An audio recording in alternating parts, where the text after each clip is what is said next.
And to that piece of lieutenant that's always on his podcast, bash us, yeah.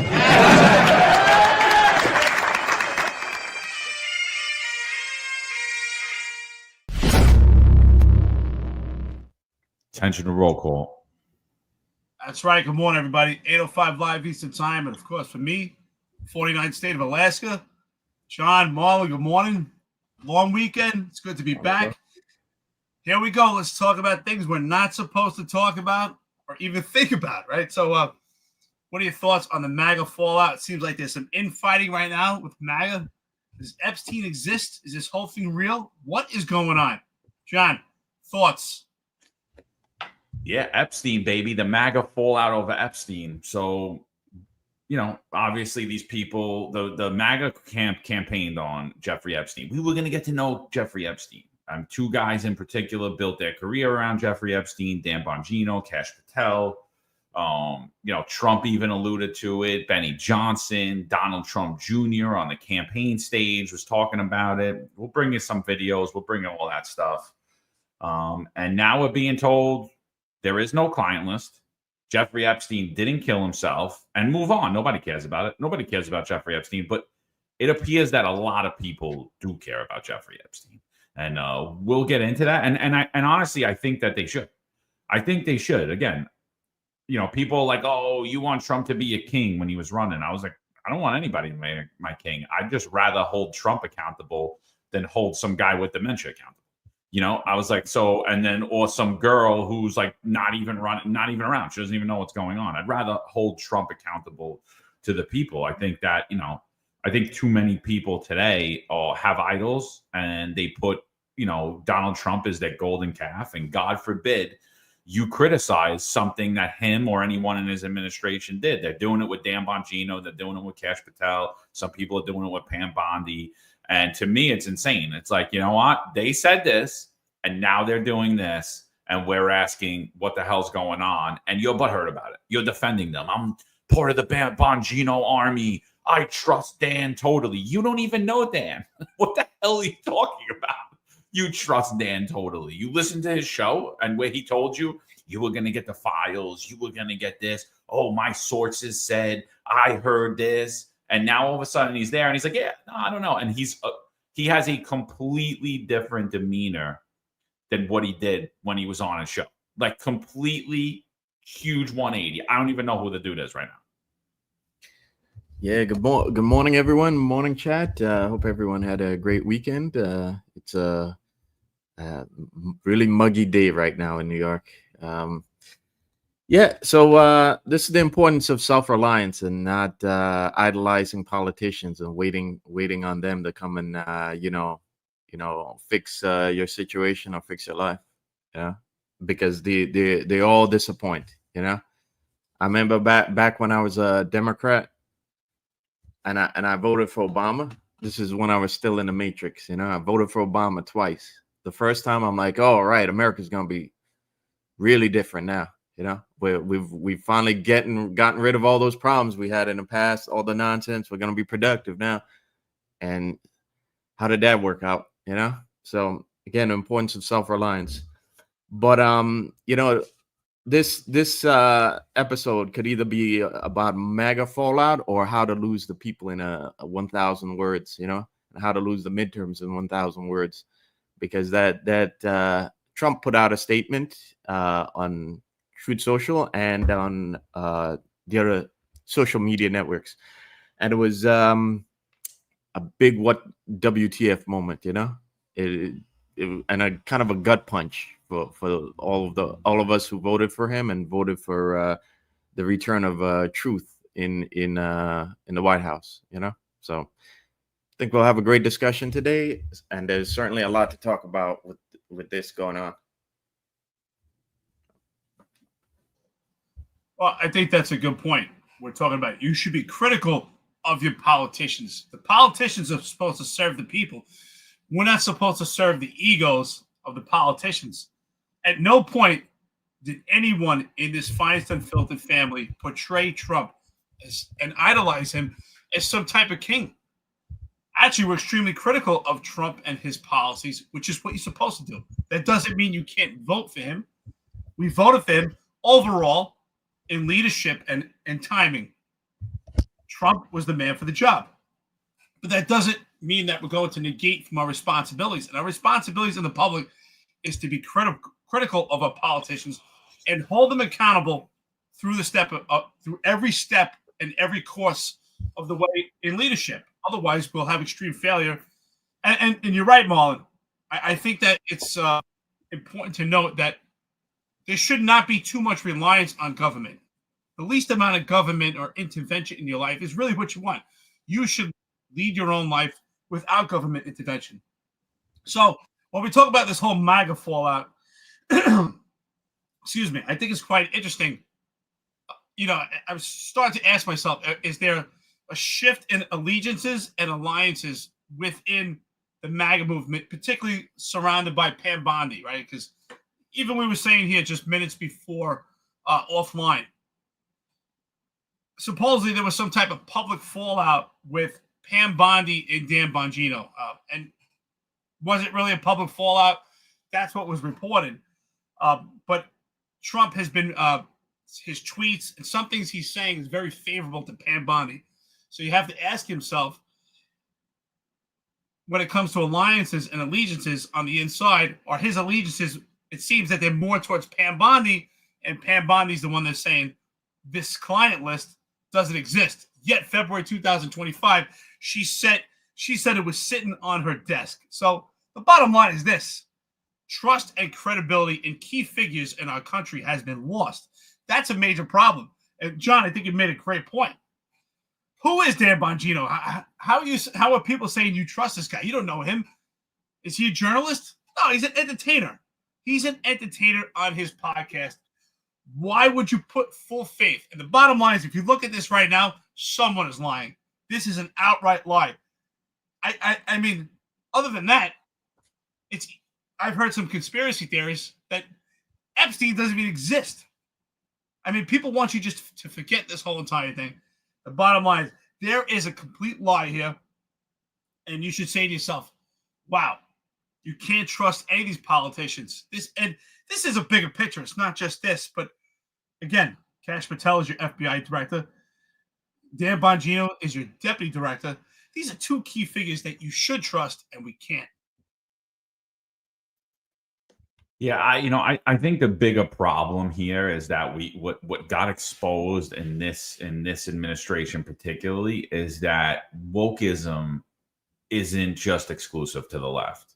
Wokeism is solely, it's on the right as well. Like a lot. Like there's a lot of woke people on the right. You can't defend anything, right? They can't defend any of their positions. You can't point out anything that's being done that was promised. Don't point out anything. If you point out anything that anybody said that they're now going back on, you're the problem, not them.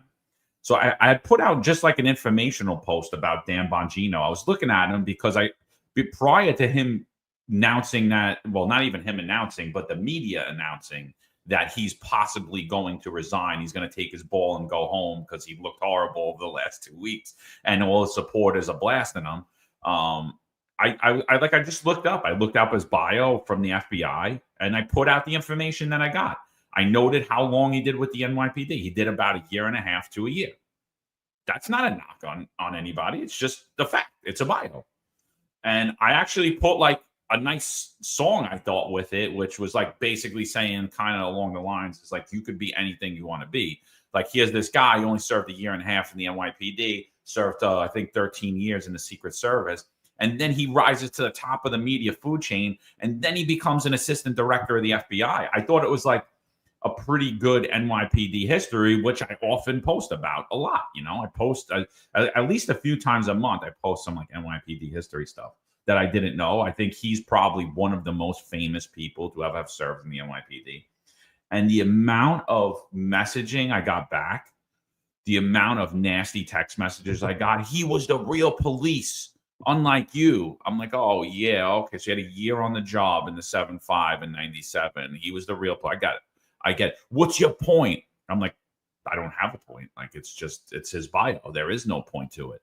And so like everybody's like completely woke around this whole thing. And then it devolves into you were getting the list to you not getting the list to it's Pam Bondi's fault or it's Dan Bongino and Kash Patel's fault. And I personally believe that whole feud is made up.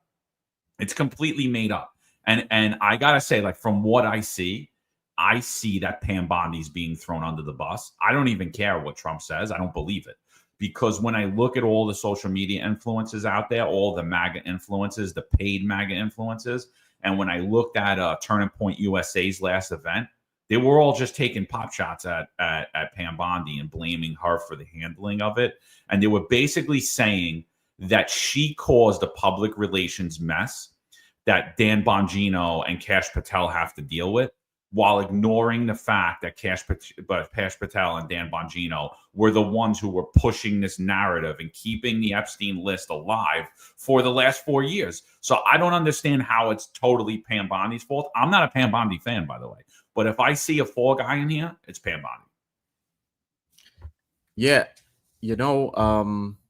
I said I at this point, I'd find it very hard to be in the Trump administration, because if we look at the pattern, they say Trump likes to have differing opinions in his administrations, but it seems to me that a lot of times people with differing opinions on his administration don't come out looking good when they exit his administration, And I absolutely do believe that Pam Bondi is being thrown underneath the bus right now. And I think if you've noticed, within the last day, there's been last hours, because I saw it pop up last night that Ghislaine Maxwell is now ready to give up names. And I thought that's very curious that that's being dropped now, because considering that Trump's statements were ratioed. Now, ratioed means that you have a disproportionate amount of views to likes. Those comments were ratioed on both True Social and, as far as I see it, on Twitter. And there was also a lot of negative comments from his staunch supporters of Trump on there. Yeah. So I think that the blowback has been so severe that you're seeing attempts to kind of divert people away from it. And again, to get us to not talk about it. And I think this new thing with Ghislaine is part of it. As much as we say that, social media has been, it's kind of been used for messaging and propaganda. And I think it's because we can thank social media that it's becoming very difficult for either side of the political aisle to be woke right now, and to shut us up. I think it's becoming harder because the ordinary man has a voice on social media, and even though by ourselves it doesn't really amount to much, when you get all these people jumping on Twitter and responding to Trump's comments and vocally telling them, no, we don't like it, we disagree with this, and this is not what we voted for, you're seeing a reaction, and it's happening a lot faster than it would in the old days, when we didn't have social media. So yeah. Like I said, I think Pam Bondi is definitely being thrown underneath the bus right now.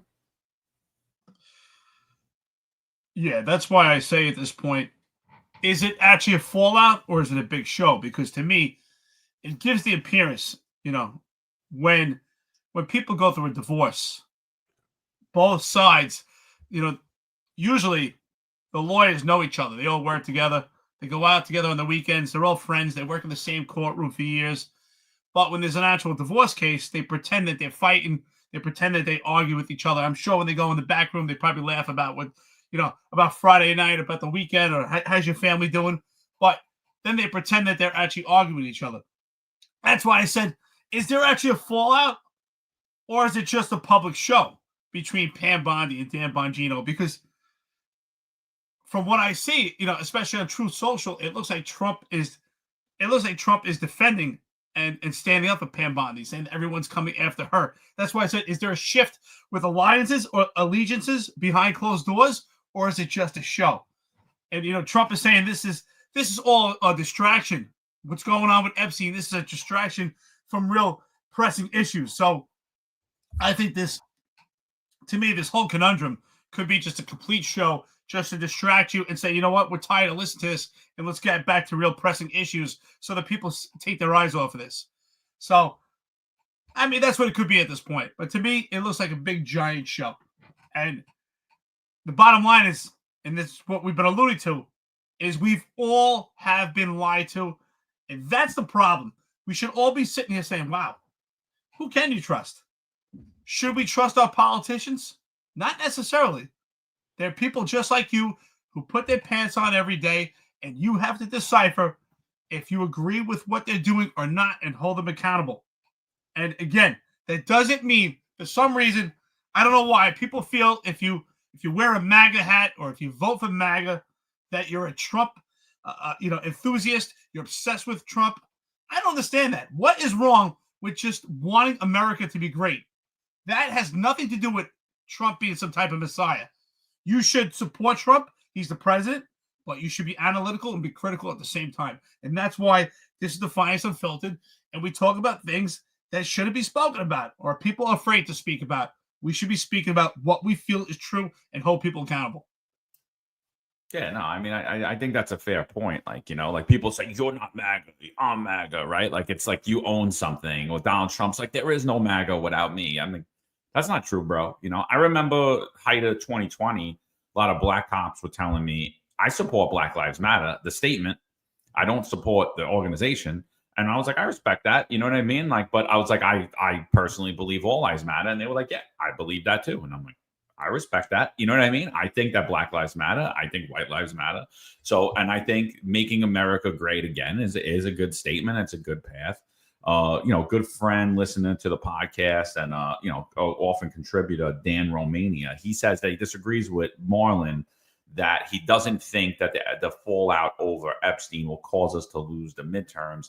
And he thinks because we passed the big, beautiful bill got passed. And see, I disagree with that take, Dan, because I agree with Marlon to that this is a big fallout. Like the Epstein thing is a big fallout in MAGA because it's something that the administration told us that they were going to do. Kash Patel said, Donald Trump should run on this. Dan Bongino was pushing, none of these. We're going to start declassifying stuff. We're going to have an office of declassification. 50% of the stuff's going to be declassified, and nothing's been declassified, right? And so, like that's a lie, and people are seeing that. And then the big beautiful bill was something that we were also told we weren't going to deal with anymore. These big, huge omnibus bills. And we were going to vote on things that we cared about. And one thing in particular that I'll weigh in on, and there's a lot of things in there. There's a lot of good things in the big, beautiful bill, but there's a lot of bad things in the big, beautiful bill. And one of the bad things I'm going to point out, and, if everybody knows, I love the Jersey Shore. I go up and down it all summer. And, and I love beaches and I love skylines. And what happened with Trump was he said that we weren't going to have these windmill projects.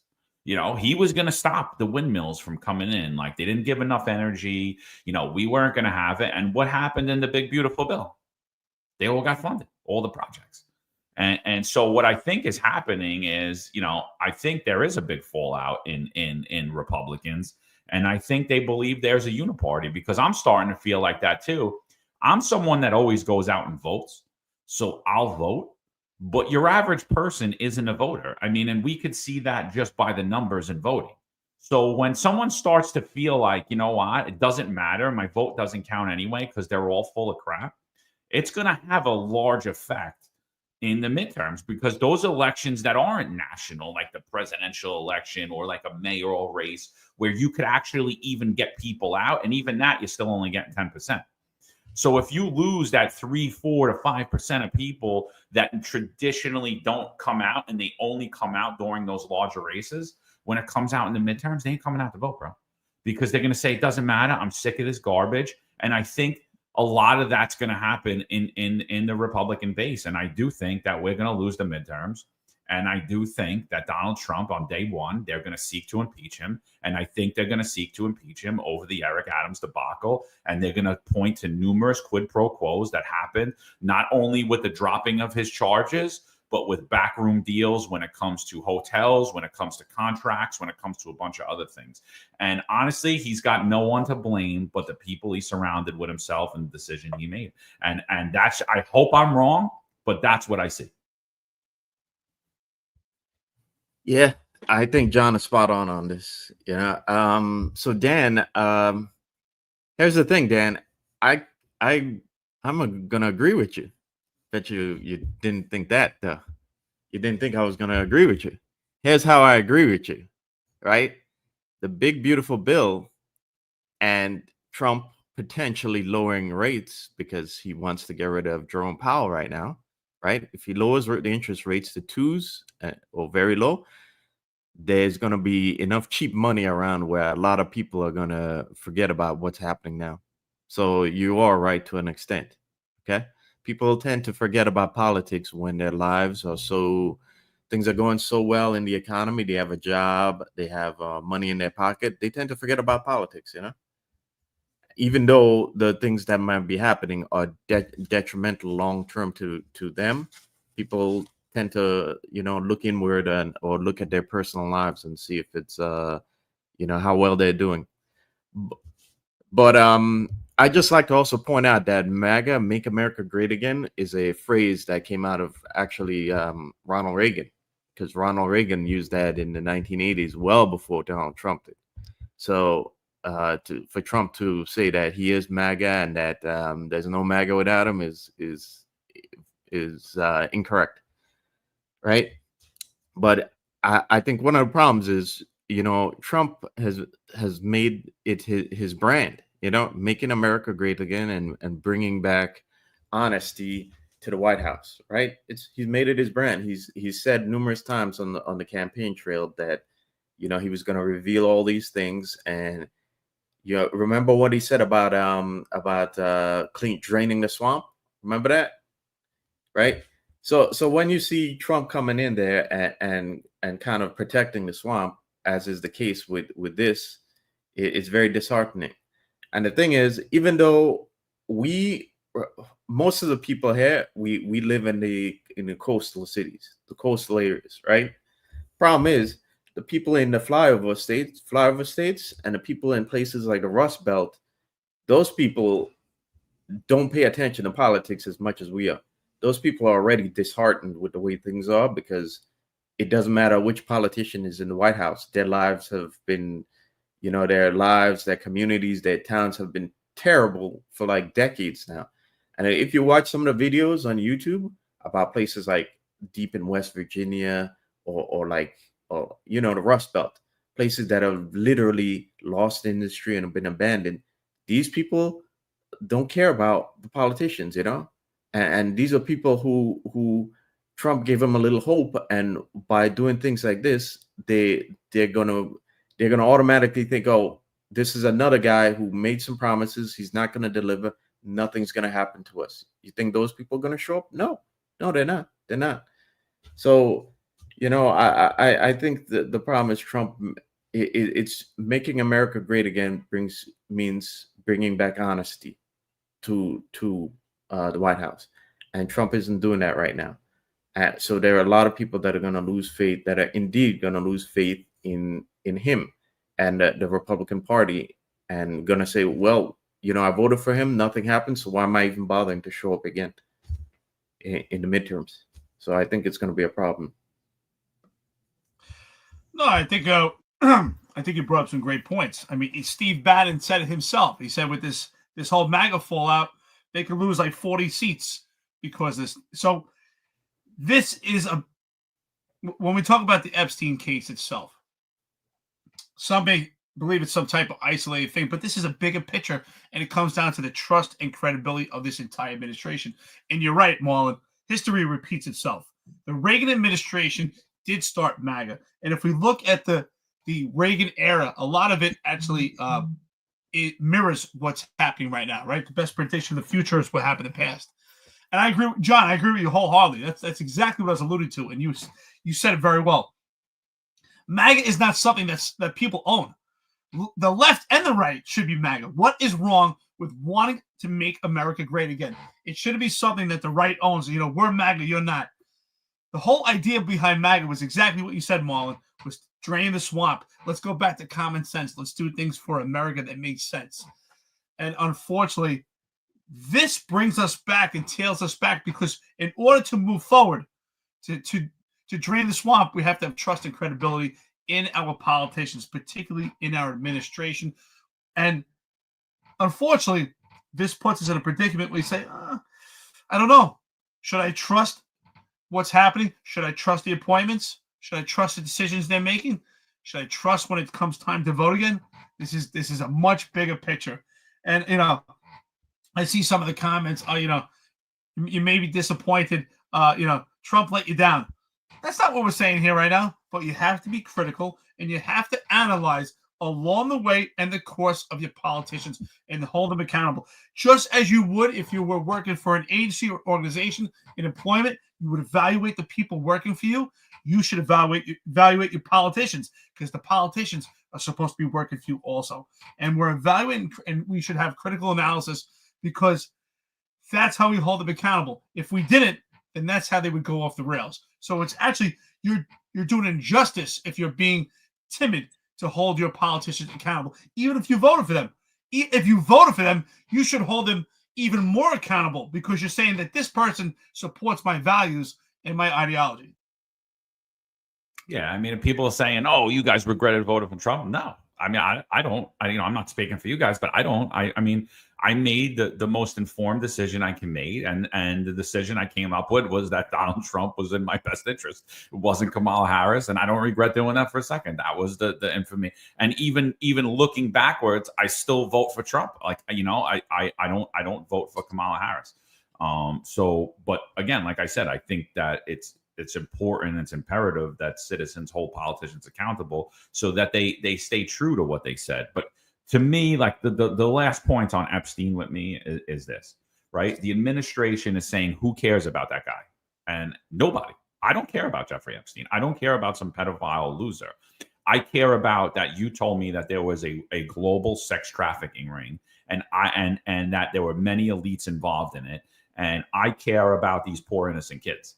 And I care that these people that were involved in this ring that affect American children as well are brought to justice. That's what I care about. I could care less about Jeffrey Epstein. And watching the Dan Bongino and Pam Bondi and Kash Patel keep consistently going back to, we're never going to release the videos of the victims.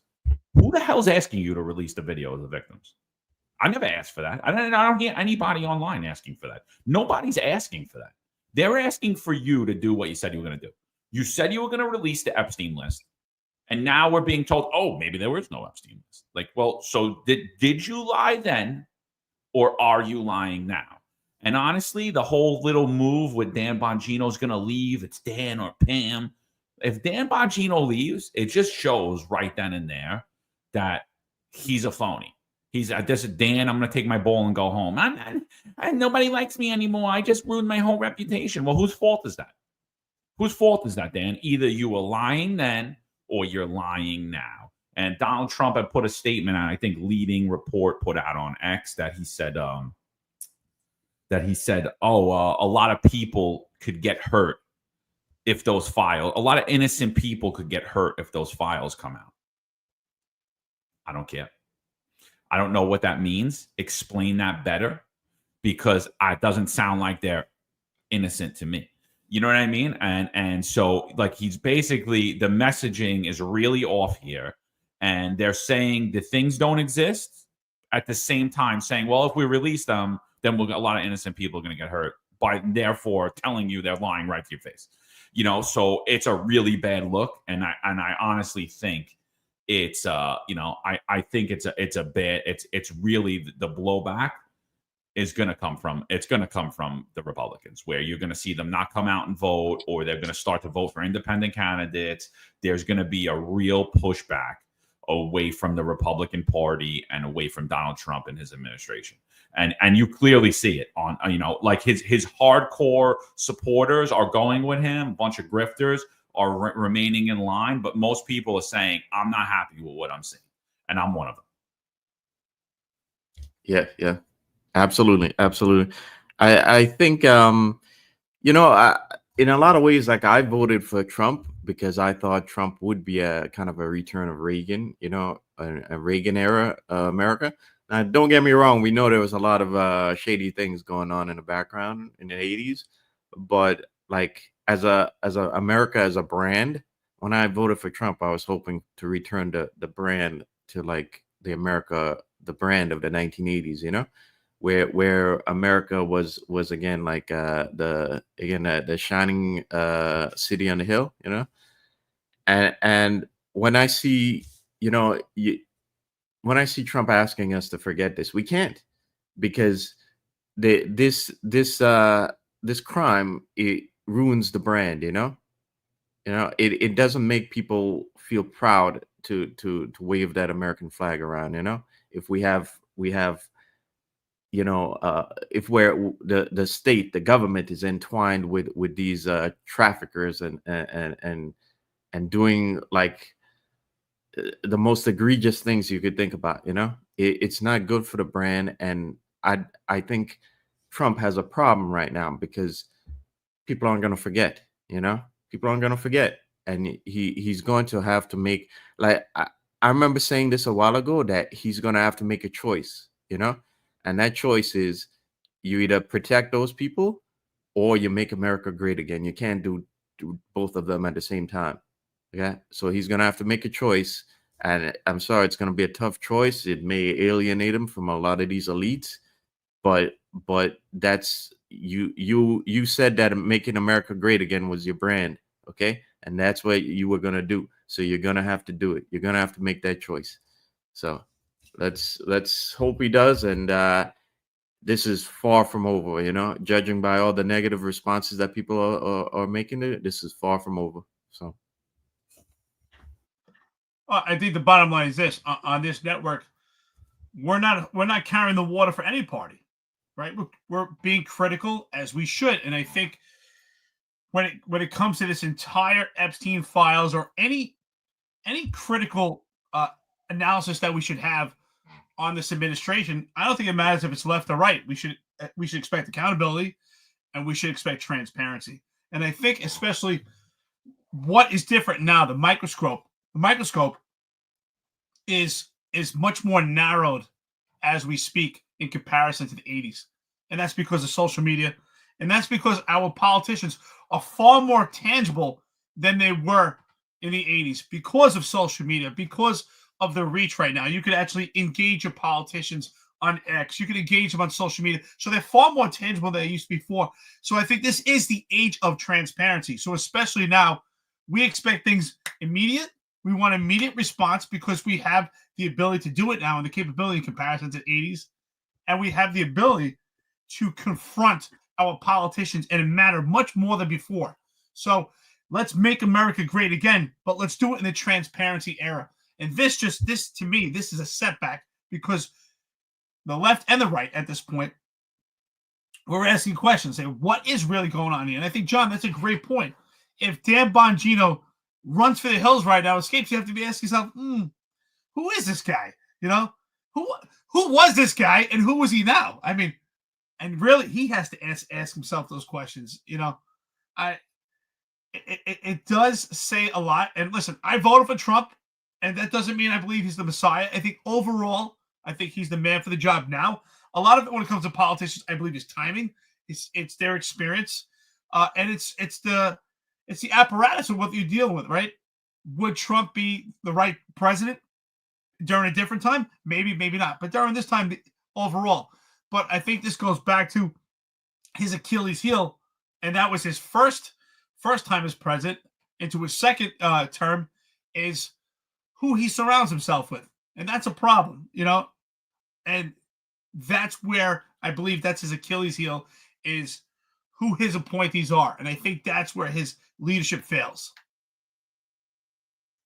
Yeah, and you know, that's the one thing I think that fails around all politicians, is that like we don't hold them accountable for their appointed officials. Obviously, look at Eric Adams. I mean, everyone he appointed originally is gone and in scandal, you know, and everyone's like, oh yeah, no big deal. No big deal. Oh yeah, no, it's not his fault. He just had a few bad apples.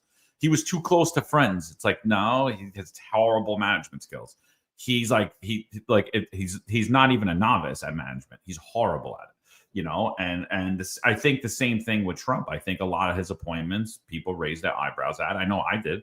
And I think that they're terrible. I thought that was my biggest knock on him on his first term. And that's my knock on him already. But except I thought he had a much better first term than he's having now. Is it fair because he's only been in 6 months? No, it's not. I'm not saying that I expect him to create miracles in 6 months, but I seen him break a lot of the promises that he said he wasn't going to do. I've seen him be super hypocritical, including the first few weeks of his presidency, what happened with Eric Adams. You know what I mean? It's like you just politicized and weaponized the DOJ, and I heard that was going to be the end of that. I heard that we were just going to have justice happen, let it happen. So that stuff. And then, I really got nothing else on Epstein. We could go on it for hours. If you guys don't follow Kyle Seraphin, former FBI agent, whistleblower, definitely follow him. I think he's been dropping like these hours long, like 12-hour long video clips of Bongino and Patel and Bondi and Trump and Benny Johnson and all these guys just in a loop talking about how you're going to get the Epstein files and now what they're saying. And it's pretty good stuff. And the other point I just want to note about Kyle Seraphin and his group, they're called the Suspendables. They mirror the finest Unfiltered. They were unlawfully removed from the FBI. They call themselves the Suspendables because the FBI didn't terminate them. They just put them on permanent suspension. So they just sit out there in permanent suspension. So Dan Bongino and Kash Patel relied heavily on these guys during this campaign. They spoke about them often. These gentlemen testified in front of Congress. They let you know that the FBI was targeting Christians, looking at you as domestic terrorists. They were targeting school boards, what the illegal actions they were taking during COVID to label you guys as domestic terrorists, investigate their own as domestic terrorists. So like all this crazy stuff, these guys are really American heroes. And Dan Bongino and Kash Patel alluded to them as American heroes and spoke to them specifically throughout the whole campaign and used their talking points. And they have evidence of it, text messages, everything. And they were, we were told on the Dan Bongino show and on Kash Patel that these guys were going to get reinstated on day one. And the minute they got reinstated, they ghosted all of them and pretended like they never spoke to them, and none of them have been reinstated. And that is just another eye-raising thing for me about Dan Bongino. And honestly, if they're not at least compensated, these guys, to what they deserve, give them their full pensions or whatever the hell it is, plus the money they lost in back pay, I'll forever say that Dan Bongino is a complete, and Kash Patel are complete frauds. Like complete, utter gaslighting frauds, because that is disgusting to me. Like you use these guys for 4 years to build yourself, to write books, to put movies out, and now all of a sudden you get in and you pretend like you don't know who they are. So absolutely disgusting. These are guys that risked everything. So check them out. Kyle Seraphin, the Suspendables. Yeah, that sounds familiar. You expected the president to come in and kind of force a lot of those workers who were pushed out during the scamdemic to go back. So Tucker Carlson also put out he said something on TPUSA about Dan Bongino, which is a very good point. He said what's Dan Bongino going back to, because he can't go back to the same audience. He's basically ruined his brand, and that's the problem. That's a problem that Trump is also going to face too.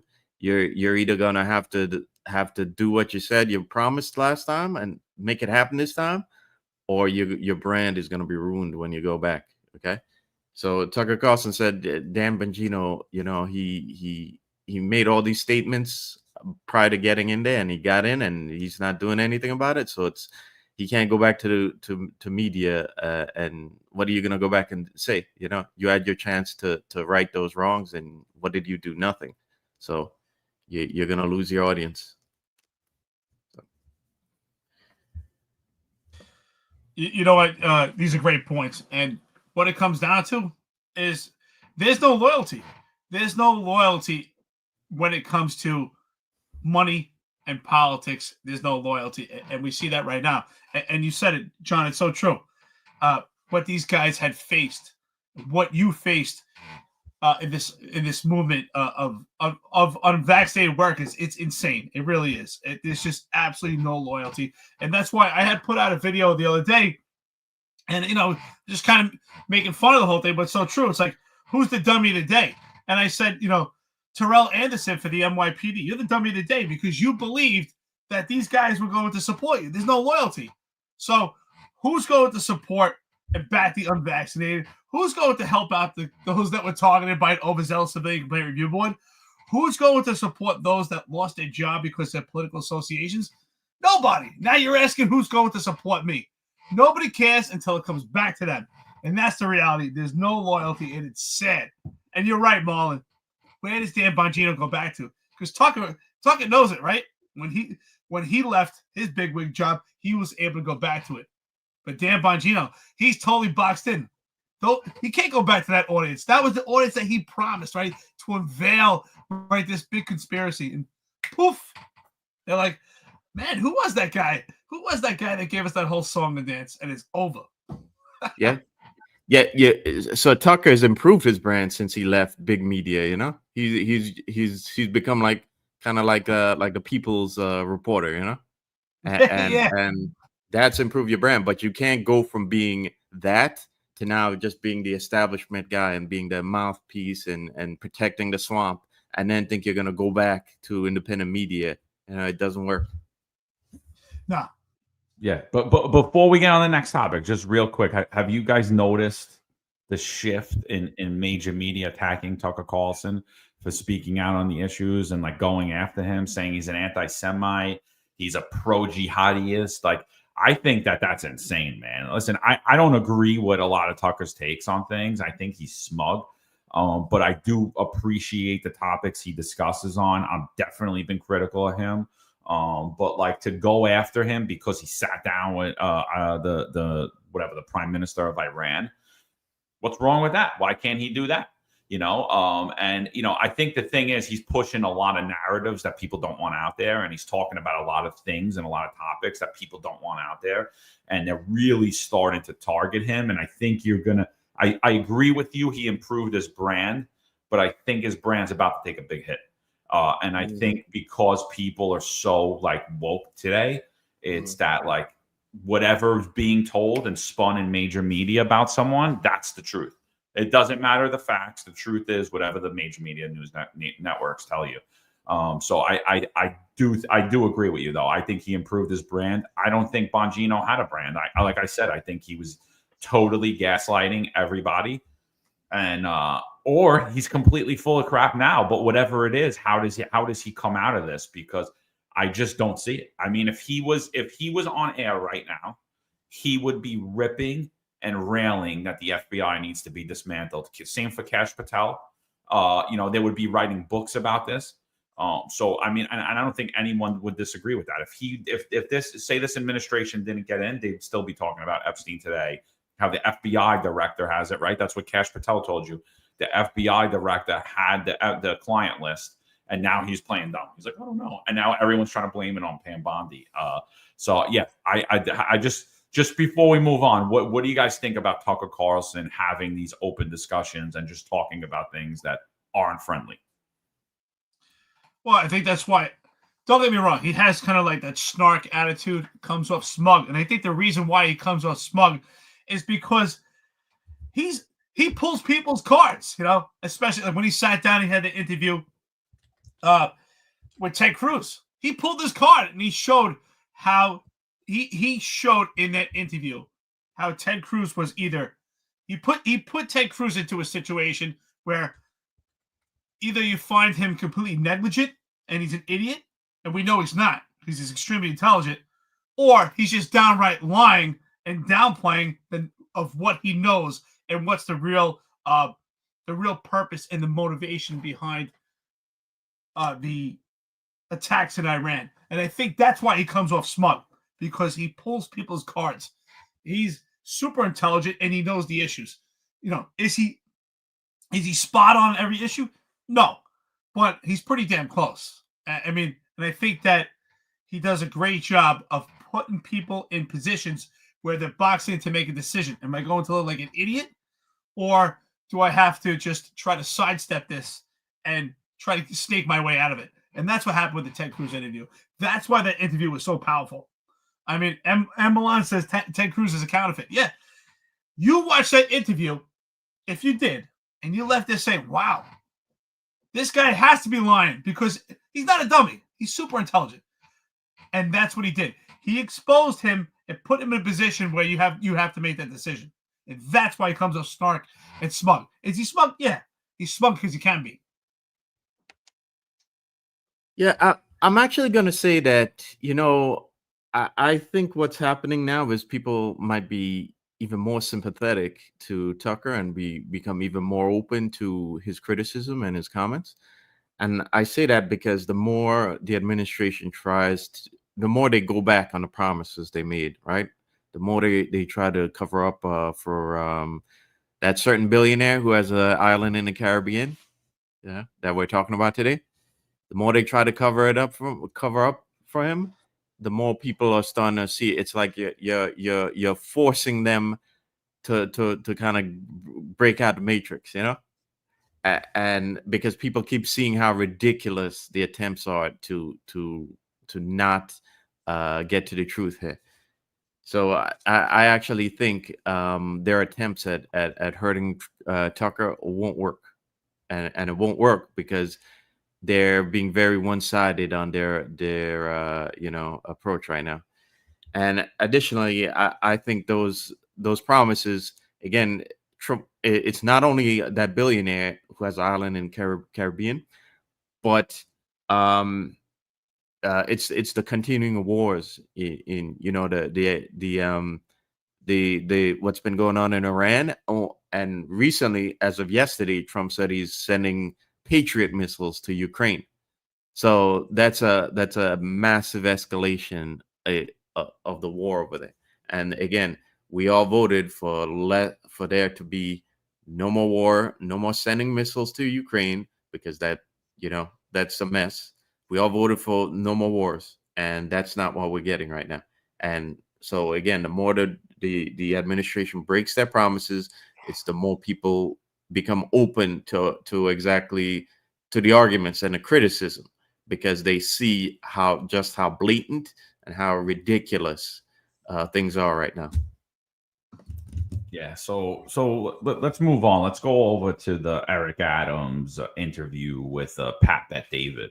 So, Dan Romania brings up a good point here. He brings up how Tucker went in hard on Ted Cruz, but when it became to Iranian president and Putin, he really didn't go hard on them.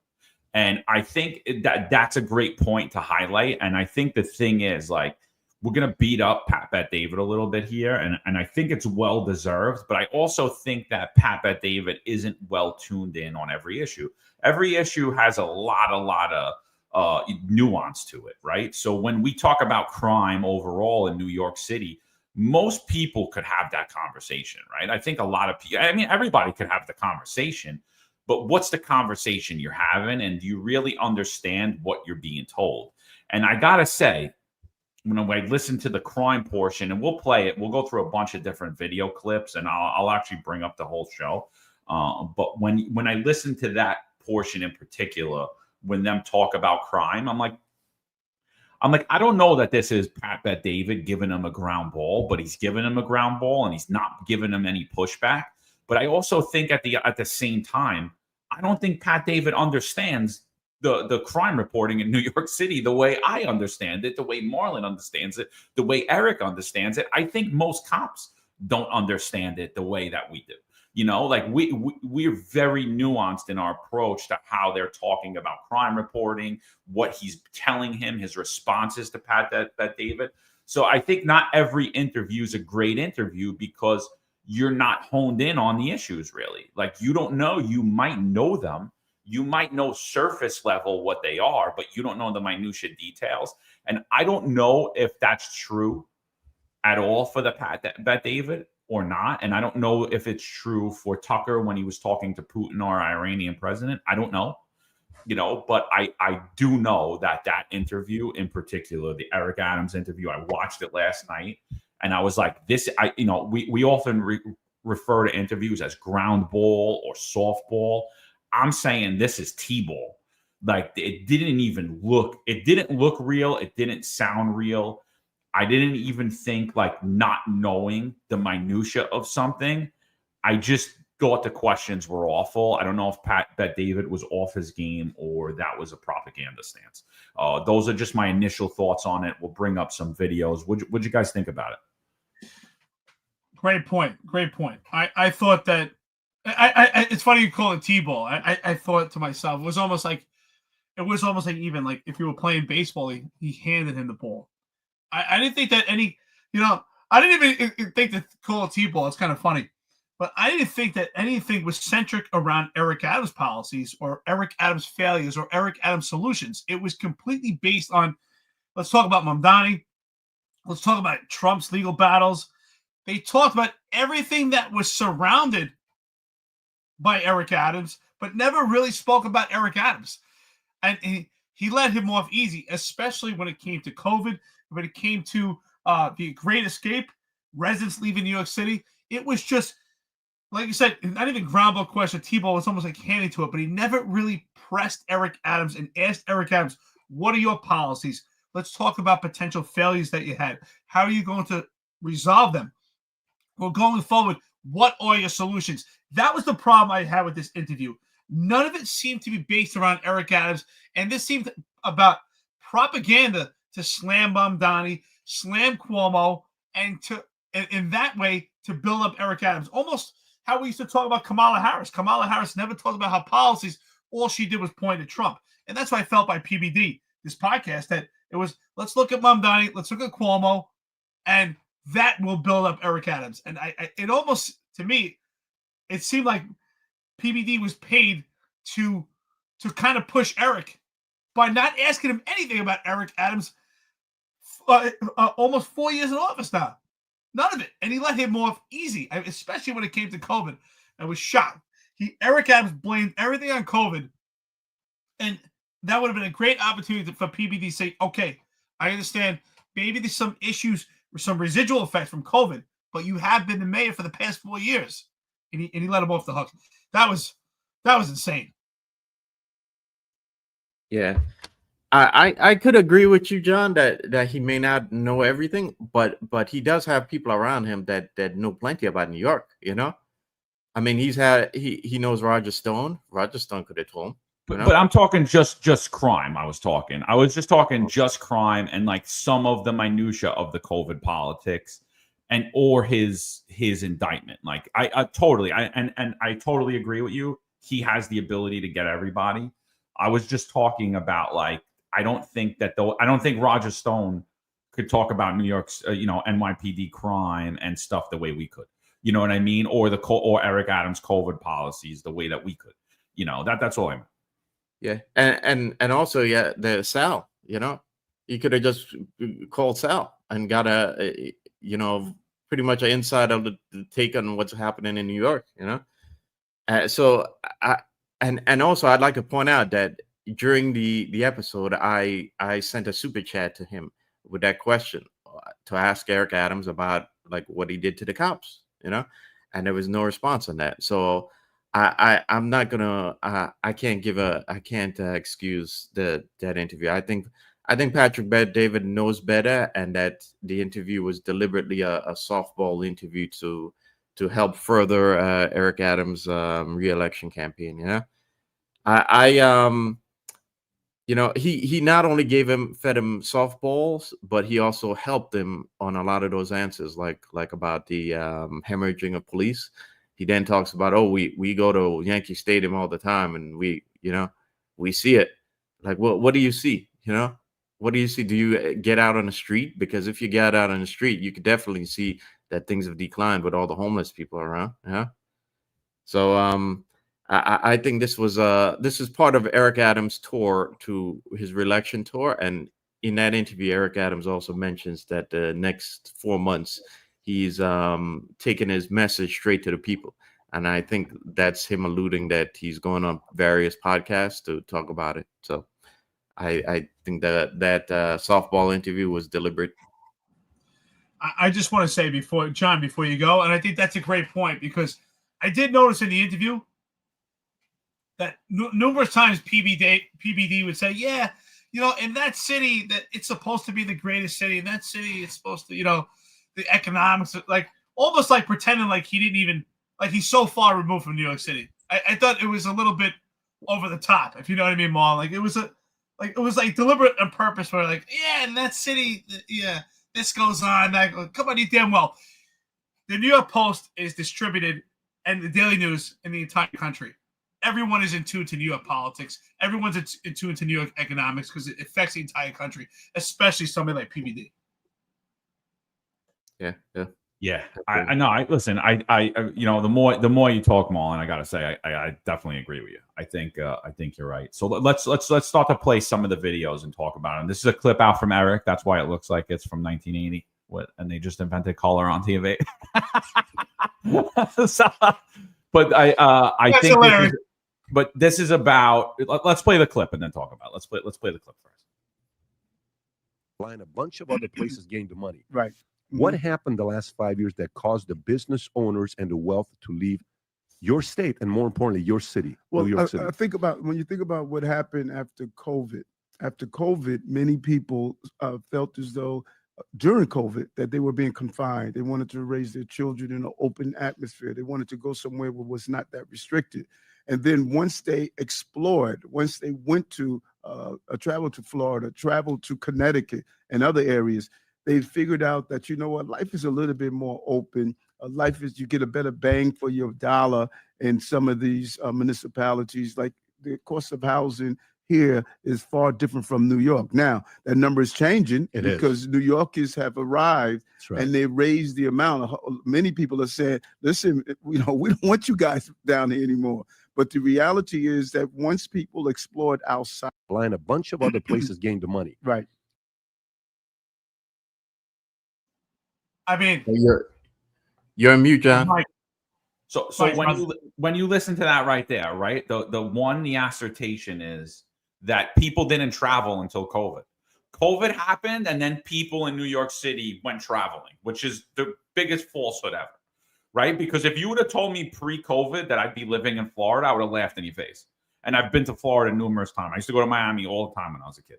I used to go out there to party 3-day weekends. I would go to all this stupid stuff down in Miami. I've been to other places in Florida. I'm like, if you would have told me I would be living in Florida pre-COVID, I would have laughed right in your face. If you would have told me I wouldn't be on the police department, I would vest out of the police department, I'd laugh right in your face. And so like he's making the assertion that people just traveled. Now he's talking about how people felt restrictive. Why did they feel restrictive, Eric? They felt restrictive because of your policies. You controlled businesses, you took over businesses, and you took over people's movement and their bodily autonomy. You controlled your movement, your bodily autonomy, and your business, your ability to eat, work, play, shop, anything you could think about in New York City. It was a complete totalitarian society. And everyone's going to go, oh, it's not fair because Bill de Blasio put it in. No, it's totally fair because he was the mayor, and everything that Bill de Blasio did was an executive order that signed on a piece of paper, and he could have said, this is garbage, I'm done. That's what Curtis Lewa said he was going to do, and you idiots voted for Eric Adams. And so what happened is Eric Adams doubles down on that policy. Not only does he now take away your bodily autonomy after Bill de Blasio comes out of office, he says, I'm going to fire you if you don't stick this in your pocket, in your body. I'm going to not let your kids play sports if they don't put this in their body. I'm going to actually come after your private business if you allow people to sit in your restaurant, if you allow people to go in your restaurant. They talk a lot about Cuomo and Cuomo's policies there. Cuomo's policies were ridiculous. They weren't anywhere as restrictive as Eric Adams. Eric Adams was the poster child for COVID lockdowns and COVID mandates, and he held on to it for 2 years past the entire country. And everyone wants to pretend like that didn't happen. And it was Eric Adams' policies that caused hundreds of thousands of New York City residents and businesses to go to Texas, to go to South Carolina, to go to North Carolina, to go to Florida. People like myself I would still be in New York City right now, sitting in my pool, going outside, hosing my concrete off later in the day. And I would still probably be working in the police department, being miserable, saying, why are these idiots in charge of the city? You know, and so it was directly him, and Pat Bet David never says a word about it. I love that part of the interview because I thought that's why I clipped that out. When I heard that part, I said, wow, this segment weaves into everything that we talk about on this network, everything that we talk about, particularly on this podcast, everything that me, John, and Marlon and Sal have been stomping our feet about this administration was in that segment. He negates the fact that these small businesses, these enterprises, the bustling New York City completely left because of democratic leftist policies in New York City. And they went for pastures. They went for red states. That's where he negates the fact. He tried to make it believe that they went for open space. You can get open space in New Jersey. You can get open space in New York State. No, they left New York City and they left New York State because of a failed Democratic administration. And they went to red states. They went to Texas. They went to Tennessee. They went to Florida. He tried to say that they went for open space. And Eric Adams, if you listen to that, if I was a New York City resident, I would be insulted by his message. He's saying that people had lived a sheltered life until COVID. All of a sudden, when they're locked down, they opened up their eyes and said, wow, there's other places to live. That was the most ridiculous thing. Businesses were bustling in New York City, and it was the failed lockdowns of COVID. And Eric Adams continued those failed policies and took them even further. He forgets to mention that a good majority of your apparatus from New York City, your New York City agency workers, your cops, your firemen, your teachers left New York City because you would not let them go to work because of your mandate. Eric Adams, it's complete failure how he sidestepped that question. Businesses were bustling and they left New York City because, and also they do better with taxes. He forgot to mention how illegal military-age males were overran New York City, and people left New York City for better pastures, and they left for better policies. Yeah. Now, something to keep in mind. I mean, not just the mandate that there was the mandate when he came in, but also, people saw their communities changing. People saw a lot of their local businesses were closed. The entire like culture of New York City, of being like a late night city, had changed completely. So this was all these things all pushed people to leave New York City. And when people went to places like South Florida and see that they can get a lot of the amenities and a lot of the lifestyle that they have, and especially like people who live in Manhattan, they said, why am I coming back? So it's that failure to take account of having caused that entire shift. It is what's really it hits me when I watch that. It's like there was another mayor, during that whole time. It's like Eric Adams. Eric Adams is acting like the challenger here, and forgetting that he was the guy that was in charge of that policy and pushed people out of the city. And that's it, to me. It's like it's his MO, to never take accountability for any of his mistakes. So I think Marlon, you're right. It's Eric Adams versus Eric Adams. Yeah, right. Yeah. It's the blue MAGA Eric Adams versus the old Eric Adams. Yeah. That's exactly what it is. I mean, if you look at his Eric Adams War Room account, dude, it's literally like a MAGA guy running his account. I'm like, this is insane. Like, this is a complete 180 from 6 months ago. The dude was calling Trump a white supremacist. He wanted him thrown in jail. Like, it's insane. And then to listen to this interview, and Pat Bet David never brings up his past of him. Like, he goes after Cuomo on all the policies on bail reform, on raise the age. on Discovery. And I'm sitting there and I'm like, you supported every single one of those. You cheered them on. Like, what are you talking about, dude? And Pat David's like, and I'm like, this is, I was like 100%. Eric Adams is running against Eric Adams in 2021 and running against his last 3.5 years. And he's completely inventing himself. I brought us out of COVID. I brought us through the migrant crisis. I brought crime down. And it's all a lie. Major crime still up 30%. I mean, and no one wants to talk about it. It's insane. So let's go to the next clip. This one Marlon made. So somebody was asking if we could put subtitles in. You know what? Going forward, I think that's a good idea. When we make clips, let's add the subtitles so people could see them. I'll definitely get in on that when we do that. Why would someone choose to build a small business and stay in New York City rather than going and building it in Nashville, Tennessee, in Brentwood, in Fort Lauderdale, in Boca, in Miami, in Orlando, in Jacksonville, in Plano, in Prosper? Why would somebody stay in New York if the tax climate, the regulation, the safety, why would someone stay in New York or even go to New York? Well, one reason only, it's New York. When you look at what I hear all the time from my business leaders, the talent, the diversity of talent. When you look at the population, New York City is considered the largest Ukrainian population, one of the largest Chinese population, largest Spanish-speaking population, largest Indian population.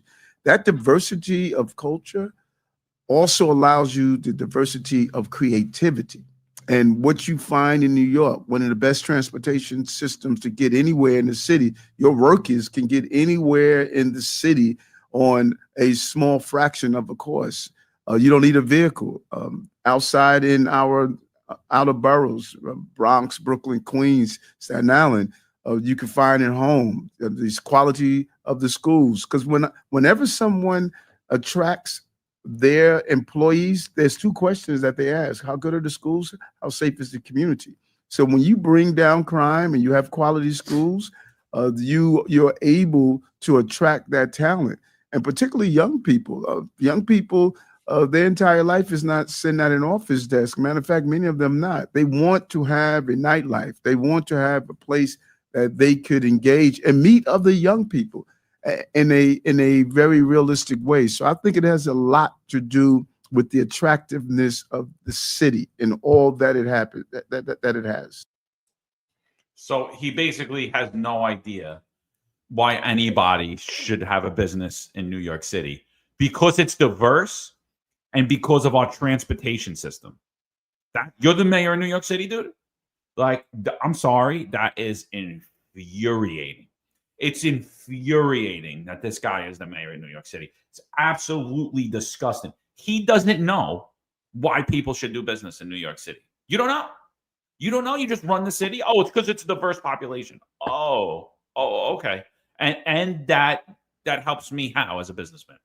How about it's because we work with businesses, which you don't. That's why he didn't say that. How about we're business friendly, which you're not? That's why he didn't say that. How about because we're going to keep your business safe and attract tourism and attract people to enter your business, because he doesn't. There's nothing there. There's nothing there, and he had nothing. He was just grabbing for straws, and it's disgusting how this administration and all these MAGA influences and all these moron Republicans are pushing for this idiot to run New York City. I guarantee you one thing. If I were to ask Zohran Mamdani that question, he's going to give you a totally different response, and it's actually going to make sense, and it's going to sound good, and it's actually going to attract businesses, unlike what this idiot said. I thought the same thing when I saw the interview. I said, wow, here's a great opportunity, even for Eric Adams with all his failures, to jump out and say, hey, this is the Big Apple. This is the #1 place for tourism in the entire world. Forget about the country. In the entire world, that no matter what the conditions are, everyone wants to come to New York City, and that's where they spend their money, and small businesses can thrive in New York City. But what it does, it was great. This is a great segment you put out, Marlon. It solidifies that crime is out of control in New York City, that businesses are failing and they aren't leaving because he had no response. And his response didn't even make sense. It's the businesses are flourishing because of the transportation system. That was the most ridiculous thing. If that was just completely went off the rails. And then about the diversity, yeah, New York City is known for diversity. But maybe you could have said, well, the diversity shows a connection to the businesses and does well in particular communities because they have an opportunity to have businesses from, that are cultured or centric around culture. But he doesn't say that at all. He completely sidestepped the question. He deflected it. And that's why I was disappointed, PBD. I kind of lost respect for him after this interview because he's like, ooh, okay, Eric. That's not the question. That's not the answer. But okay, great job. Really? You even answer the question. But it proves crime is out of control and the businesses are leaving New York City because he couldn't even respond to it. You know what's even more infuriating, right? Patrick Bet-David, since 2021, has been talking about why he left California.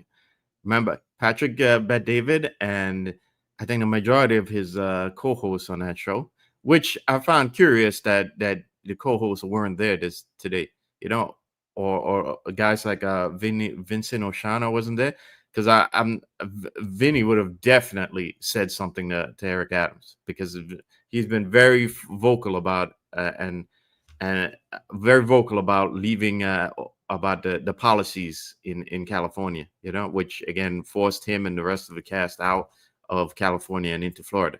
So anyway, Patrick Bet-David since 2021 has been talking about leaving California, why he left California. In fact, he had an article in he had a video in 2021 where he talked about all the taxes, all the leftist policies of California, and a lot of what he said during that mirrors the problems in New York City and the problems under Eric Adams. So the fact that he's letting Eric Adams go on and not confronting him on that is just unbelievable, because he himself had to leave California for Florida.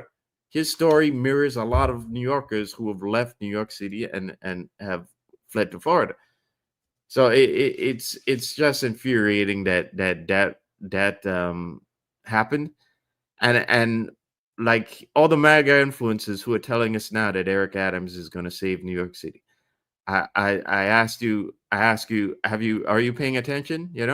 He's asked the question here, and he doesn't even acknowledge that there's a problem. Not only does he not have a solution, but he doesn't acknowledge that there's a problem. So how is New York City going to continue to compete when we're continuously hemorrhaging a tax base? I said online that New York City is like it's like that aging franchise that won in decades ago. They won big in those decades. They were a big franchise, and they continue to believe that they're still winning when they're much younger, up and coming franchises that are winning right now. New York is like refuses to acknowledge that time has passed and we need to compete. And when you have also, I'd like to point out that early in that interview, Patrick Bet-David also points out the crumbling infrastructure in New York City. So if Eric Adams wants to say transportation is a major part of why people come to New York, and both the subways and the roads are deteriorating, what are we talking about here? So again, this is a very disappointing interview on both sides. No, the whole thing, and then this part infuriated me too. I was like, I gotta be honest, it was hard to watch this interview. I wasn't even gonna watch it, and then you guys were both like, we have to talk about it, and I was like, oh my god, I can't believe I have to listen to this. So I was like, I listened to this before bed, and it like, and I was like, oh my god, I should go work out right now because I'm infuriated. Like this part in particularly really bothered me because I'm like, you know what, Pat. You should have really done your homework on this part because you want to talk about cops leaving and cops fleeing because Mondani is going to be the mayor. I mean, it's such a joke, dude. I've been here for a few weeks, and every person I come across wants to bring up, oh, you see the way the city's going, we're going to have a socialist as a mayor. And I'm at the point now, people must hate me because I'm at the point that I can't talk about it anymore. So I just shake my head and I just walk away. I'm like, I don't want to talk about it. Like, I don't even want to talk about this anymore. But here you go. We're going to talk about the NYPD, the decline in the numbers. He's pointing to a New York Post article that only points out how the amount of NYPD cops who have retired this year. It doesn't add in detectives. It doesn't add in sergeants. It doesn't add in here. And here's the fact. The fact is more cops have retired early, or resigned under the Eric Adams administration than at any other point in New York City history. And nobody talks about that. So listen to this clip. It's two-part. I might stop it after they talk about the NYPD. It's a two-part. It's NYPD, and then they go on to the crime numbers. You have to listen to this because it's complete. It's a complete fabrication on both of their parts. It's honestly infuriating. Here we go. Homicide is down 22% since 21. Shooting is down 40% since 21. Felony assault is up 29. Car theft is up 36%. Robbery is up 20%. Total infraction is up 28% in the crime category, the 34 crime categories. While I look at these numbers, so you can highlight the two good, which is what? Homicide down 22, shooting down 40, but the other four are up, right? Story comes out of NYPD. Rob, I don't know if you saw this. When we talked about this, I think last week, it could have been the number. So before we even get into that, he's going to go into the NYPD. He kind of brings up the crime first. Before we talk about that, listen to what he just said. Felony assaults are up almost 30%, but shootings and homicides are down, right? The other thing that they don't know, they don't go hone in on over here is that assaults against NYPD cops are up almost 100% this year alone. Does it make sense to you that shootings and murders are down? And remember, we pointed out that the numbers for murder for 2024 were wrong, and the NYPD lied. They were wrong. Actually, murder was up in 2024. And major crime, all crime, has been up every year of Eric Adams' career. Do those numbers make sense to you? Every other portion of crime is up except for murders and homicide, except for murders and shootings. Do you believe those numbers? Absolutely not. Absolutely not. There's a clear indication that there's underreporting to the FBI. July 4th, I think, was validation that we've been saying that this NYPD is underreporting to the FBI. There was a song and a dance and a huge celebration on July 4th about a historical day it was in comparison to years prior. And yet they missed a homicide and they missed other significant incidents of violence that were not reported to the public. My phone was blowing up. I received many text messages by credible sources that there were stabbings and there were shootings going on in the 5 boroughs that were not reported on this particular July 4th. And they got caught with their pants down. This is complete gaslighting. This entire perception management and perception control, perception versus reality by this administration is a complete lie. They have been underreported to the FBI. We identified that shootings themselves, if no one is actually hit, if no one is struck, those cases, those shootings are not getting reported. And exactly that, John, is we have cops on duty and cops off duty getting assaulted and robbed at an alarming rate, and that's not getting reported also. We have a huge problem in the way crime is being reported to the FBI, in the way it's being perceived and it's delivered to the public. Complete gaslight, it's complete lie. And PBD is just reiterating it. I mean, listen to him give the numbers. It doesn't make sense. How could felony assaults be up, but yet the shootings are down? I mean, we did police work a long time, and we know they go hand in hand. Yeah, I just want to know how exactly did this guy prepare for this interview, you know? I mean, like, did you at all did you read a paper from New York City? Like, I mean, there's just so much information out there on the internet about what's going on in New York City. You can't tell me a guy who lived in New York City also. Pat Bet David lived in New York City for a while. Remember, he was a Wall Street guy. So this is a guy who lived in New York City. You can't tell me he doesn't have friends who still live in New York City, you know, who are telling him otherwise, you know. And you can't tell me, he talks about going through South Florida and meeting people who are from New York City. You can't tell me that he's not meeting people in South Florida who are telling him, look, this is going on in New York City right now, and this is why I'm not going back there. So it's like, I wonder, like, how exactly did this guy prepare for this interview? You know, it's like you're completely unaware of what's going on in New York City. Now, if he was a guy who's never lived there and has no connection to that, I would say, okay, maybe, you know, he just doesn't know, you know, or he doesn't have good researchers, you know, he doesn't know. But this is a guy who's exposed to New York City on many levels. So you can't tell me that you don't know what's going on in New York City. Okay. I mean, you don't even need to read the papers. There are people around him who have firsthand knowledge because they still have people in New York City, or they're just recently moved from New York City. Okay. So I don't understand why, you know, why the real information wasn't there, you know, why he didn't confront Adams on it.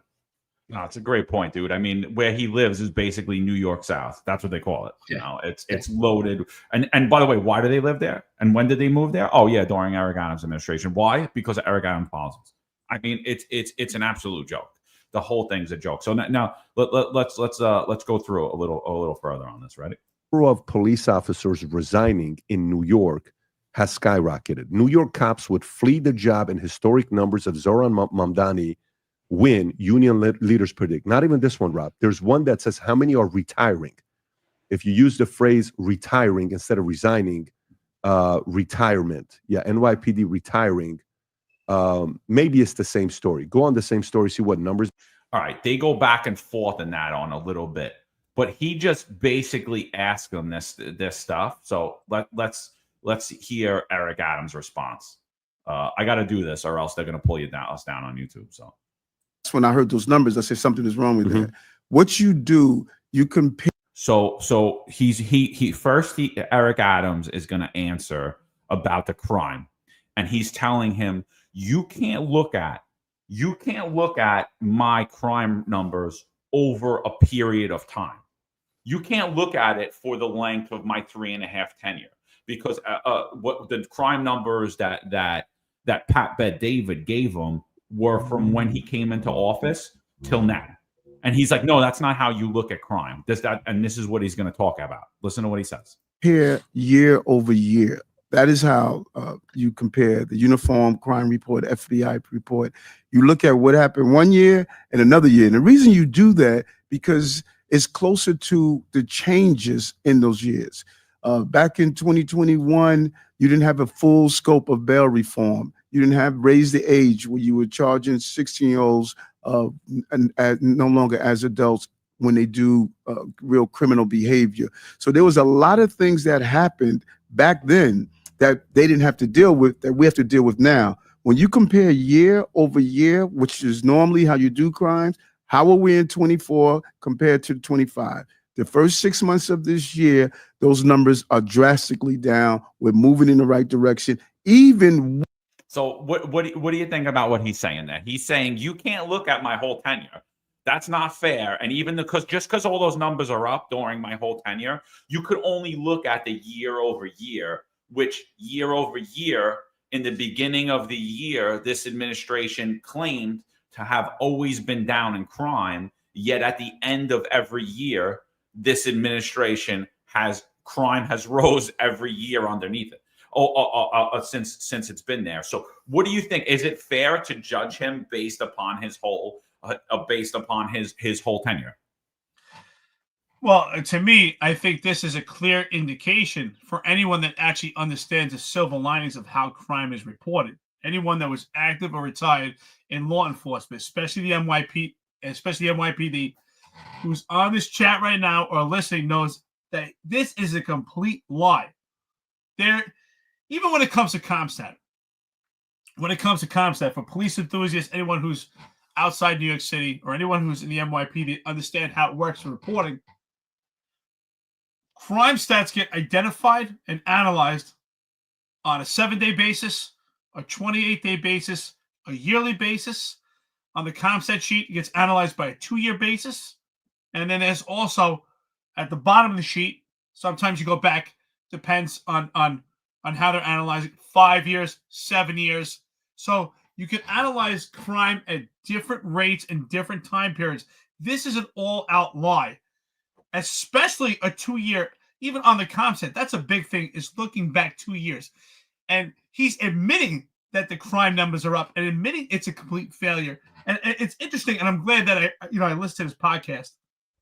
If you listen to what he's saying, that's exactly what was reiterated by this NYPD upper echelon administration, particularly if we look back at the career of Michael Kemper. That's exactly what Michael Kemper was getting and what he was giving out to the public, because that's what they were getting from Eric Adams.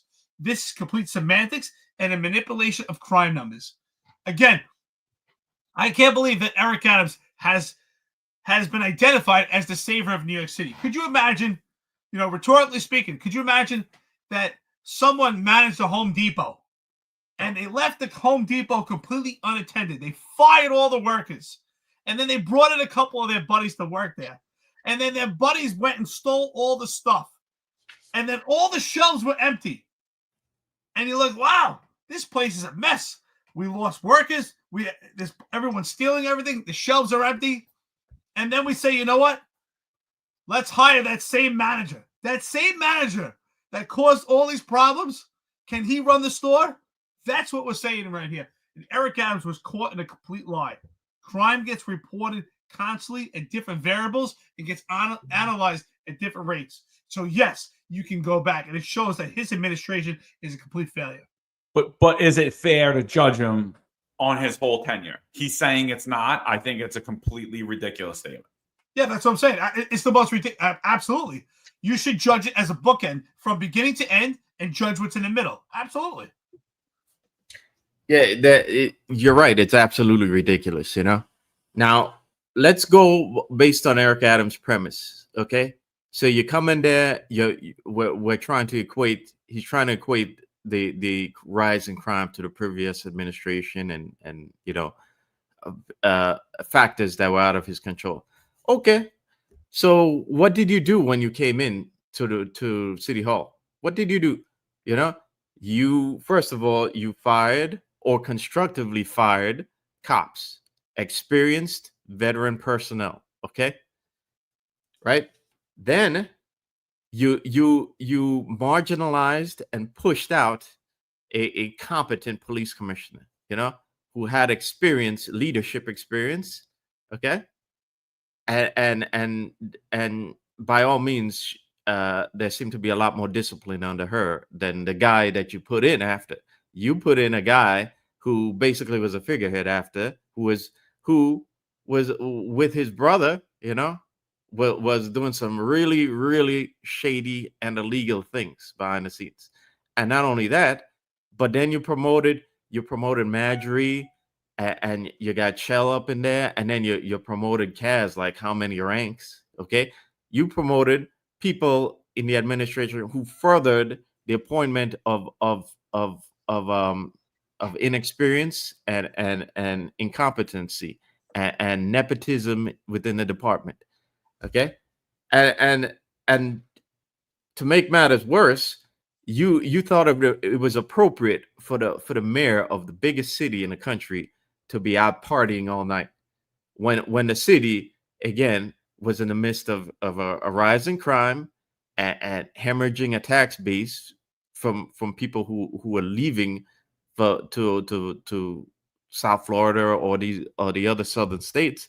And you thought it was okay for you to go partying all night and hanging out with all these rappers and celebrities. Okay, so it's Eric Adams is trying to pretend as though his administration just started in 2024 here.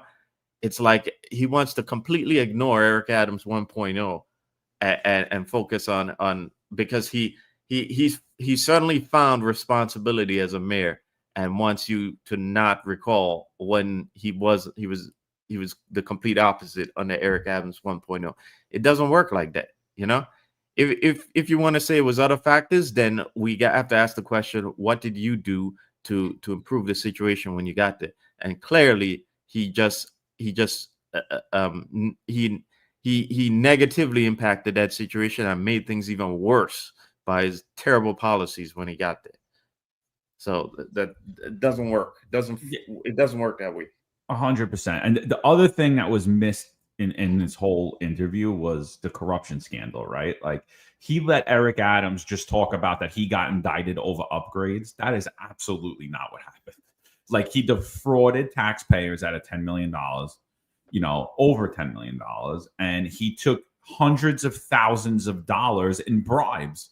And Pat David just sat there like, oh, just upgrades. Like, you don't think it's a big deal, Pat, for elected officials to take upgrades from foreign nations? You don't think that that's treasonous? You don't think that that's a big deal? And there was zero talk about on that. So like that, we just let him brush that over again, like every MAGA influencer has done in their interviews. They just pretend like it was about upgrades. That's not what it was about. What about, hey, it's pretty weird. You had 7 cell phones and you said you couldn't get your password for one of them. What happened there? Why does a mayor need 7 cell phones? And like, just, I'm not saying that, like, we do cordial interviews, but we would have asked a question. He would have gave the answer. We would have gave a follow-up and we would have moved on, but we would have actually asked him about it. Pat David didn't even ask him about it. Let's just finish up this on what on Eric Adams' answer about why cops are leaving. Listen to this. How much has New York City population increased from 2020? How much has New York? About 200, about 200,000. So not that much population yeah. increase from 2000 to today. I'd be curious to know what the population's increased from 2000 to today.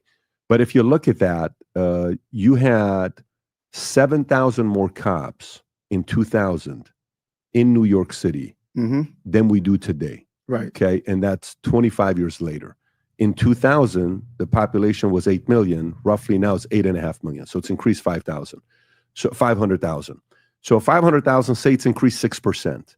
It's increased 6%, but the number of cops has decreased roughly 20%. Right. Okay, give or take. So do you see that correlation on some of the crime that's taking place in New York because it's got 7,000 fewer cops today than it had 25 years ago, and population has increased 500,000? Yeah, and think about it for a moment. Again, when I came in to the police department, we had large classes. I think my class was over 2,000. Holy shit. No, we had large classes. Those large classes back then, they hit their 20 years. You see, they retire. Those are big classes, so you're seeing big classes hit their 20 years. And what you're finding, in addition to that, we were hemorrhaging cops that were going to different municipalities that were paying them better. And so I knew I had to get in and sat down with the president. Time out. So I don't even think we need to go further on this because, first off, the overwhelming majority of cops that left, like 99.8%, and I'll make that without even any data, it's in the 99% range. They left the NYPD for less pay and less benefits. They did not leave for municipalities that were paying them, right? The other thing is he's talking about the large classes retiring. Eric, why aren't you able to hire large classes now? And he doesn't answer it, and he brushes it off, and he goes directly on to, well, I gave them raises. I mean, I don't even want to hear the rest of this. What are you guys thinking about what he's saying about, he's not even mentioning the recruiting. He's saying he fixed the problem because he gave the cops a raise. Yeah. Brother, this was total smoke and mirrors. What a smoke show. Listen to this. That's why I told you. I was like, John, you have to listen to this podcast. I watched like, oh my God. And you caused me stress, bro. You caused me a lot of stress. I just want to let you know. It caused me stress watching that.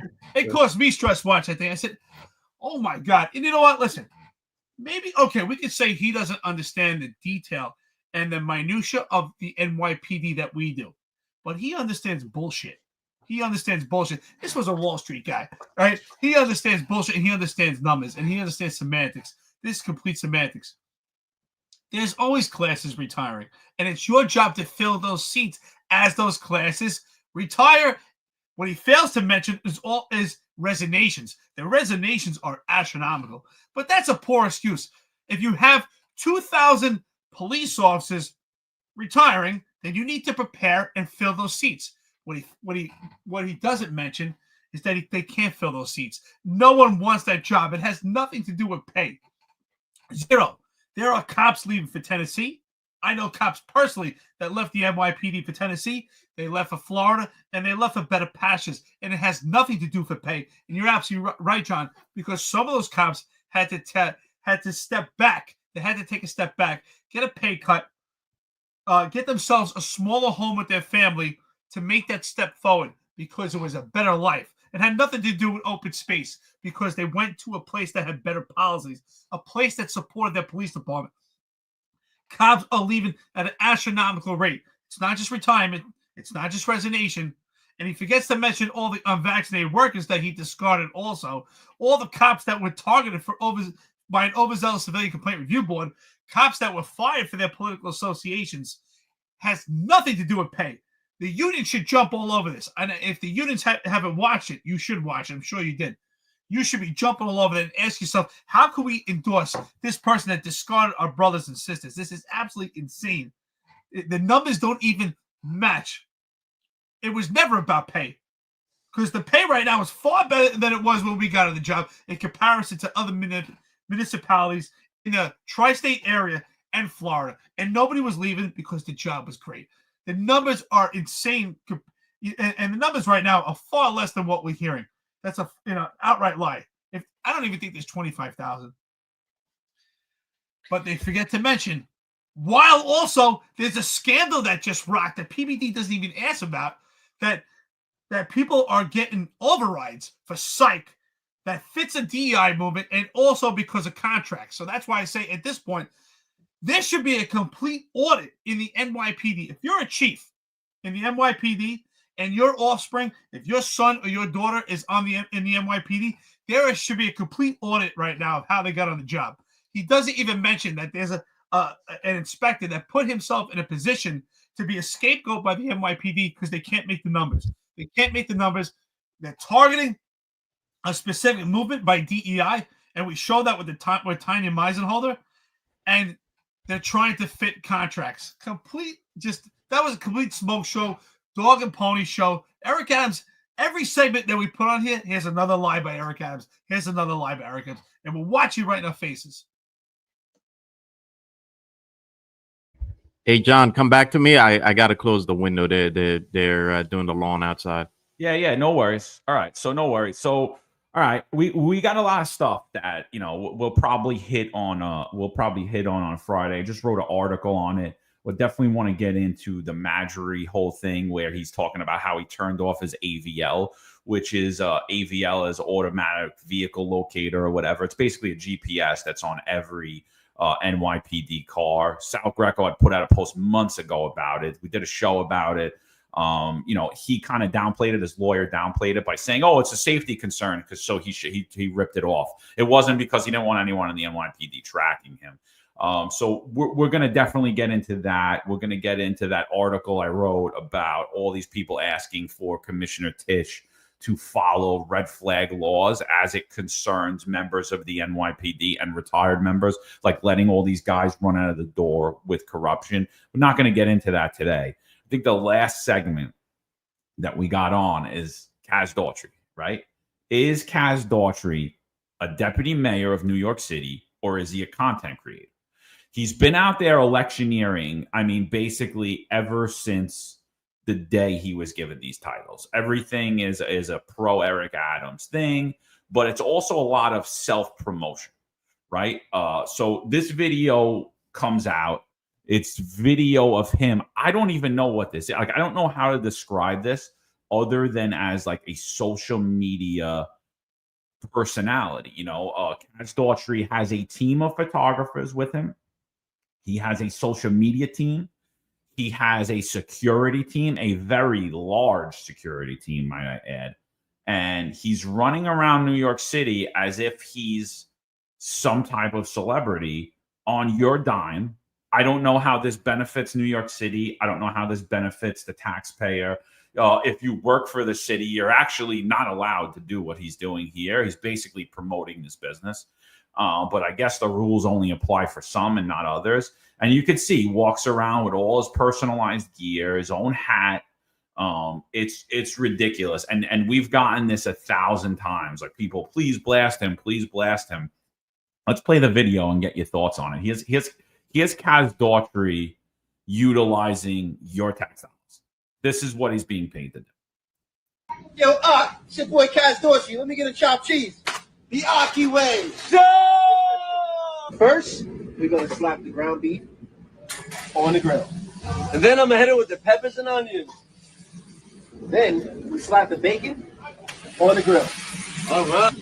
And then we're going to add the hash brown. And now we're going to chop it up. Come on, bro. Show me how you work. Chop it up. After he chop it up, now we're going to season it up. Once the chop is ready, we're going to hit it with the cheese. Chop cheese. Go. And now we add the bacon. Chop. Last and final, we're going to add the hash brown. And now we're going to stack it up. And now we're going to wrap it up. And the result is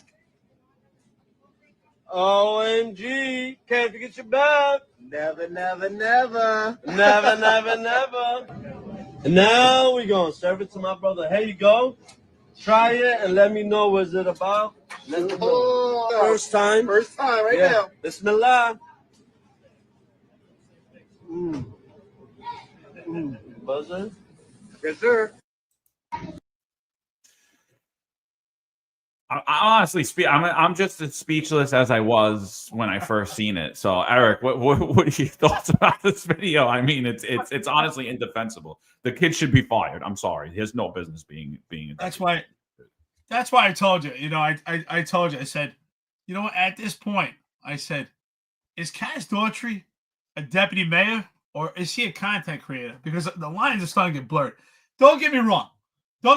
Honestly, if you had if you had fun here and there with the community once in a while, yeah, listen, I had no problem with it. But his entire employment as deputy mayor, as deputy commissioner, as assistant commissioner has been about self-promotion. He's been a complete content creator. I say it all the time. He is the hero in his own movie. This is all about him. And it's getting to the point where it's ridiculous because it's just complete hypocrisy.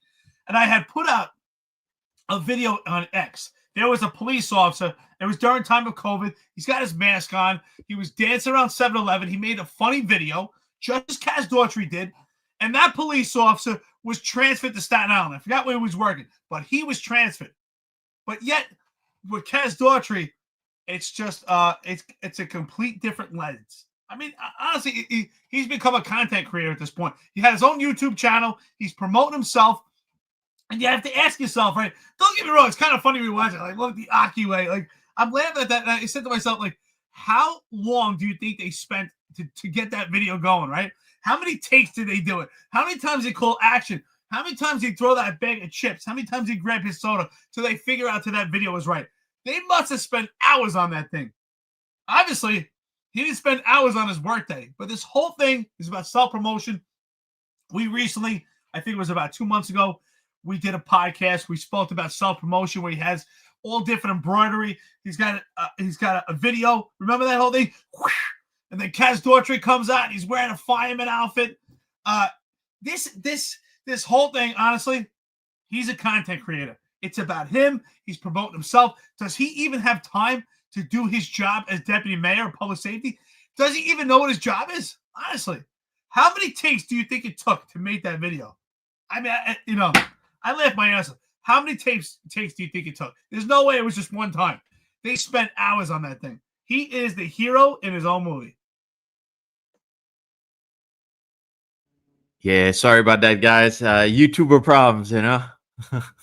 the noise only comes around when it's time to talk. So yeah, what Kaz is doing is this administration has the image of being unfocused, and Kaz, when I see that from Kaz, it's like it's like you're not helping that image, It'd be one thing if he while he was doing his job, he's going out there and he's talking to the community. While he's doing his job, he takes out his phone and records something. It'd be one thing for that, but here we see clearly a video that was produced that they had him, like Eric says, they had to make several cuts to that, and they had to have him being placed a certain way for the video to for them to record it. So I think I think this administration is very unfocused. There, you hear it in the background, right? Yeah. But Marlon, you gotta love it. It always happens to me too. It's like when I do the podcast, the train goes by. Like if I'm not doing the podcast, there's no noise. It's always something. Yeah. So anyway, this administration's unfocused. It's completely unfocused. But kudos to Kaz, because he has the best job in the city. You get to run around and shoot videos all day. That's what, you can't beat that, right? Yep. And still accrue 8.25 towards a policeman's pension, and still be able to put in overtime like you're a cop, and basically have a fleet of 10 different take-home cars and tell everybody what the hell you're doing. I mean, he's been doing videos like this. So, I mean, that one was the most disgusting, I think, and the most like just completely out of whack. Like, I'm doing a video about a sandwich at a sandwich shop. Like, what the hell are you doing, dude? But like, this is the stuff. Look at this one. I'm gonna play a bunch of these. Here's the first one. Let me make sure the volume's up. Here's the first one. Right now, we're here in the Bronx at the hub, confines of the 400 precinct. Met with multiple business owners, myself, and the Deputy Mayor for Administration, Deputy Mayor Camille Joseph Barlack, just sat down with them and told them that we are going to come up with a plan on how to address it. Because we're angry, we're tired, and we have to restore the quality of life back into this neighborhood. Now you're getting a behind-the-scenes look at the plan actually happening. The first phase 1 is sanitation, coming here and cleaning up every single piece of dirt that you see here in this hub. Phase 2, which you're going to see officers come here and escort everybody out of the hub. Phase 3, we're going to close down this section of the hub. There'll be nobody else sitting inside of here anymore. And phase 4, we're going to put a temporary headquarters vehicle in the middle of the hub here, which is going to be manned by officers and mental health social workers. Now, phase 5. I'm not going to go into details, but we're going to know that folks are going to start to spread out on the sidewalks, and we're prepared for that. Stay tuned. So I don't even know what he did there, dude. I don't even know what he was talking about. Like, what was the issue at the hub?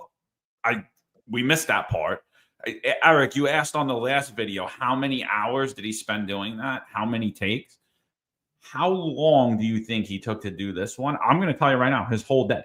His entire day was filmed with editing this, and he didn't even realize that he didn't even tell a story. So, Kaz, a story starts, it has a beginning, it has a middle, and it has an end. You start with the who, what, why, when, and where, right? So, like, hey, I'm Kaz Daughtry. I'm here. I'm at the Bronx Hub, which is experiencing, I don't know, because you didn't tell us, And so what we're doing is we're going to have this 5-phase plan, and it's going to start with this. And because of that, we're going to have solved that issue that we told you about. But you never even told us what the issue is.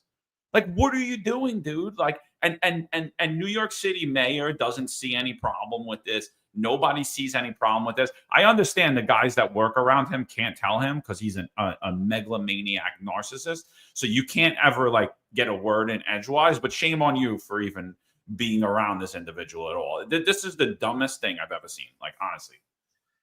Listen, don't get me wrong.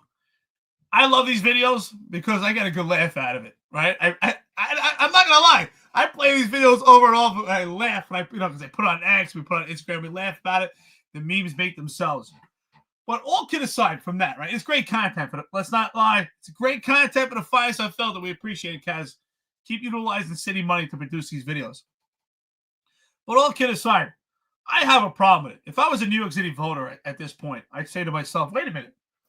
Where is our tax funds going? I mean, because it's turned into the way that Daughtry is utilizing taxpayer money.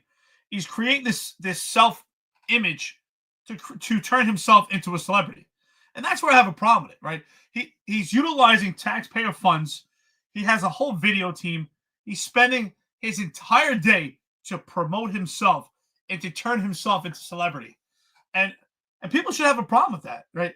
Let's talk about the real issues. Do you have to make a production about everything that you do? Every time he takes a step outside his door, he has to make a big production, and it's all about him. He's promoting himself. He's trying to create himself as a celebrity. He's become the deputy mayor of content creating. He's not the deputy mayor of public safety. And you're right. Even in that video, it's not even clear what's the actual mission there. If you want to make a video that really hits home, well, then address the actual issues. And why is the video always you? Why don't you put a police officer in there? Why don't you put a civilian that has an issue? Why is it always just about you? Because it's not about public safety. It's about creating content. And this stuff, it's about creating himself. He's using taxpayer money to create himself as a celebrity. That's a problem. How much does this cost? How much, what does this video production cost to produce these videos? I'm sure, a 30-second or 60-second clip is pretty expensive. This is a big deal.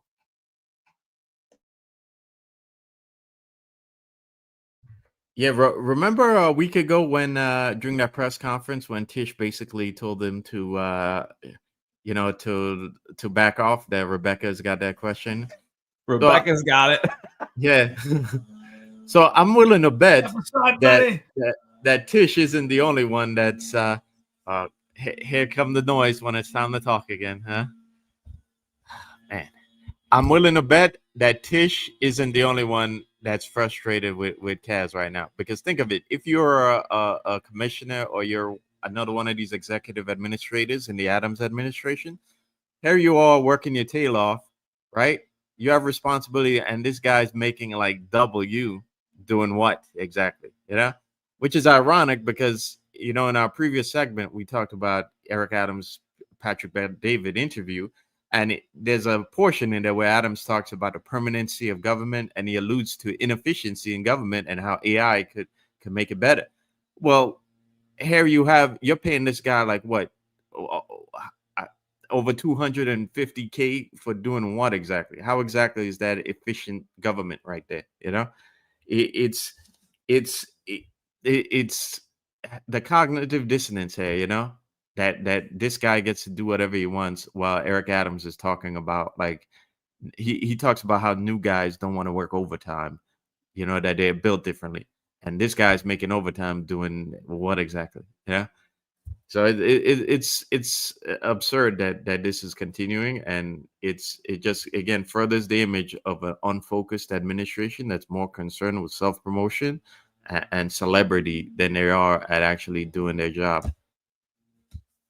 Comment of the day, Lone Ranger. Cavs comes off as the type of guy who would wear a superhero costume to bed every night. It's embarrassing.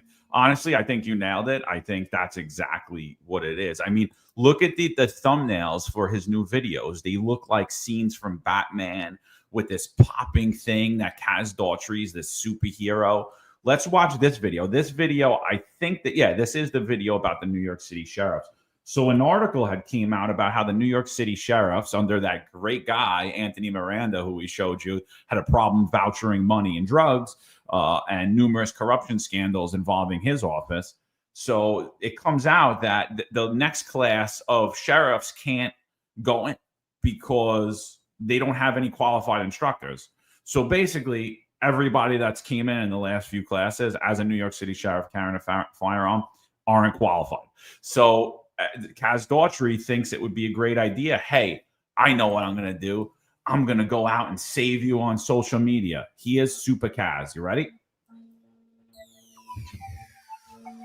The New York City Police Academy. I stopped by to see the sheriffs, deputy sheriffs, the new sheriffs is going to be hitting the streets tomorrow. Shout out to the amazing sheriffs, what the sheriffs do here to keep New York City safe. They're joining the New York City Public Safety Team, my public safety team. This is what we do. This is what we're about. Here in the Police Academy, they enter to learn. Now they're going to go forth to serve. and tomorrow they graduate. They can't wait to hit the streets. And guess what?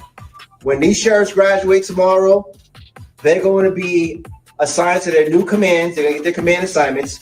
And when they get their command assignments, they can't wait to hit the streets. We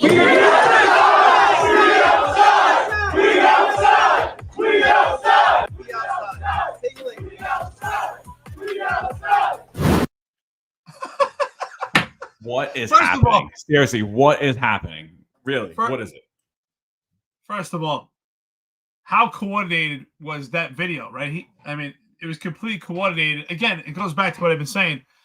How much time did they actually spend on these videos, right? Because We Outside Too is something that he says, and he had to have that completely coordinated to where they laugh. It was almost like, I went to a couple of shows before. I went years ago to Dr. Oz. I took my wife years ago to Dr. Oz, and the whole thing set up when people laugh and they give you the cues of when to laugh and when to stand up. It reminds me of the same thing. But you have to ask yourself, Marlon, we were talking about this before, right? And John, if he was that busy and that delved into his job and what he has to do as a deputy mayor of public safety, he probably wouldn't even have time to make these videos. If he was so, dived into this job that he's supposed to do, would he even have time for it? He wouldn't have time to make all those videos. You have to ask yourself, how long do you think, like legitimately, all kid aside, we're joking around because it's funny, but how long do you think it takes to produce a video like that, right? Because that was planned out. He had to tell everybody when to laugh. Like, legitimately speaking, right? And as a deputy mayor of public safety, you got to figure, you're so busy. How do you have time for these videos? Like, how long do you think, legitimately, I would say to make that video, to do that, at least an hour and a half. What do you think? Well, think I you're tell you, it takes a underestimating while. Yeah, I remember it also takes editing too for that video. So, but I understand. I think it's fine if they want to make videos. The problem is those videos are like very produced. It's one thing to be doing your job out there and happen to say, "Oh, okay, I'm talking to these new young sheriffs. Let me record them and make it about them." But these videos are are highly produced about Kaz and not about the people that he's talking to or meeting. I get like maybe trying to raise morale by putting these guys on camera, but it's not about them. It's about Kaz in these videos. Yeah, I think you're totally underestimating it. I think it's the entire day. Mhm. I think his entire day is spent planning the video, shooting the video, editing, and approving the video.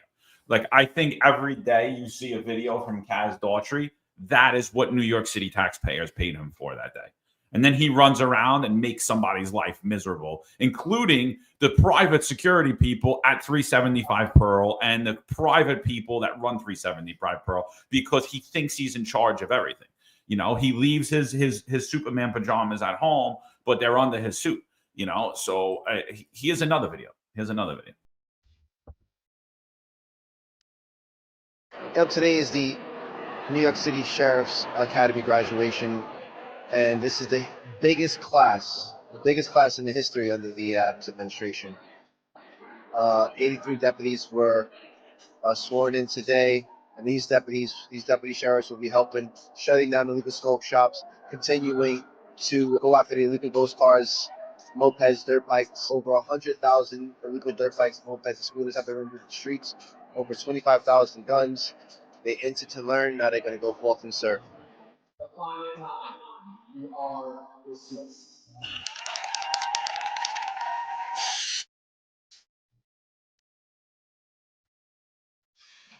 You know what, John? I take it back. I let's say it's an entire day. I bet an hour and a half actually at the academy doing that video, because there's definitely planning into his video. I think he gets up and figures, what's my video today? What way can I create content today? Because that's exactly what this is. It's content creation. He's creating content. These are professional videos. He's got a whole professional cinematography team. This is this is a waste of taxpayer money. And there's no way that he's spending this amount of time on producing these, quality type videos and actually have time to do your job. Does he even know his job at this point? He's so dived in and so concerned about these videos. I don't even think he even knows what his job is. I mean, is he even doing his job? Probably not. Well, remember that deputy mayor for public safety is just newly created role. You know, I think prior to Phil Banks being there, that role never existed because I've never heard of it. You know, so what responsibilities does he really have when all these other agencies that fall below him have executive level leadership? You know, in Adams' administration. He just has no job, no actual role. That's why he gets to walk around and do all this.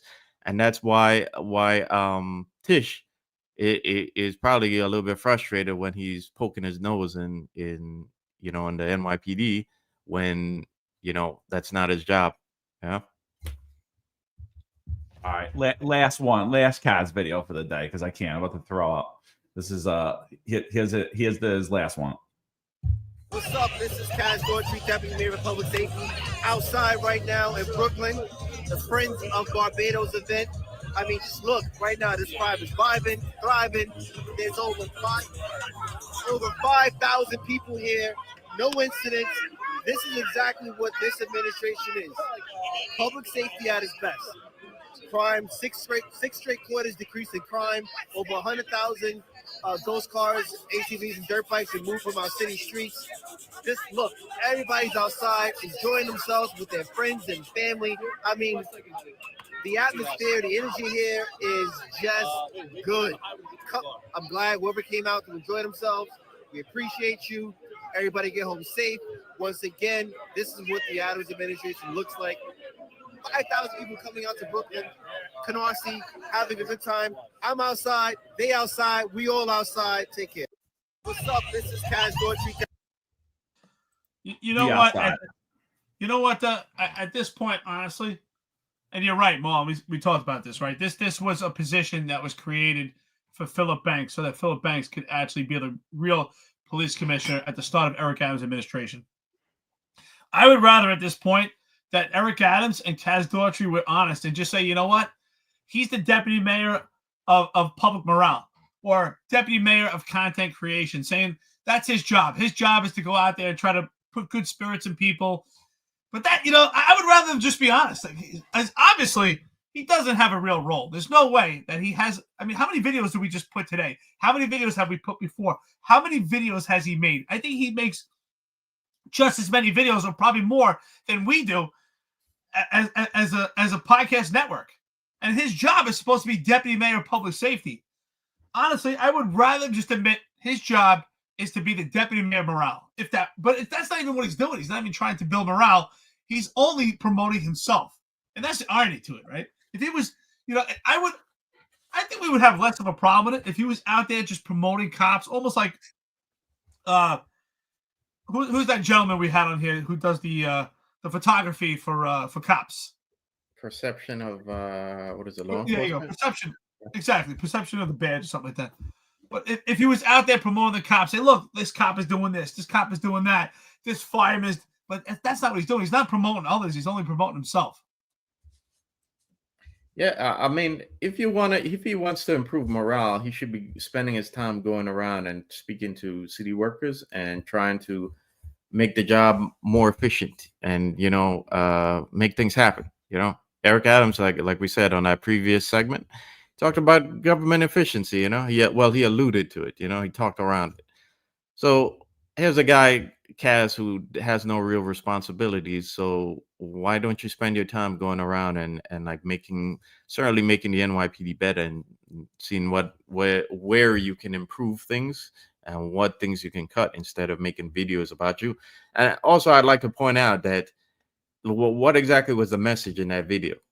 Maybe I missed it. To me, it seemed like there's no point of that video at all. There's no messaging. What was the point of it to begin with? So was there a message in any of the other videos? Like I said, they have no beginning, they have no middle, they have no end. It all just goes to we outside Adams administration. Like, I don't Yeah. know what you're talking about, dude. It's the dumbest shit, man. And you know, think about it. DOI put out a report how unprofessional his social media was, and he's doubled down on it. Like, nothing's came of that report. Like, he's basically just moving on. You know, I actually miss Shell's late night tweets. Those are fun. You know, like, but we haven't seen any of it. And like, I just think, dude, I just think it's completely terrible. I think it honestly shows how inept and how incompetent and how unprofessional this administration is. And we get a lot of crap on the podcast. You know, I talk to a lot of people. I got a lot of friends, a lot of different backgrounds, a lot of ethnicities. And, you know, something that continuously comes up is that, oh, this administration's more heavily criticized because it's black and brown. You know, and I'm like, I was like, listen, if you want to say that, like, there's been systemic racism in the NYPD, if you want to say that the unions are all white and they don't allow black and brown people and minorities in, I'll kind of agree with you.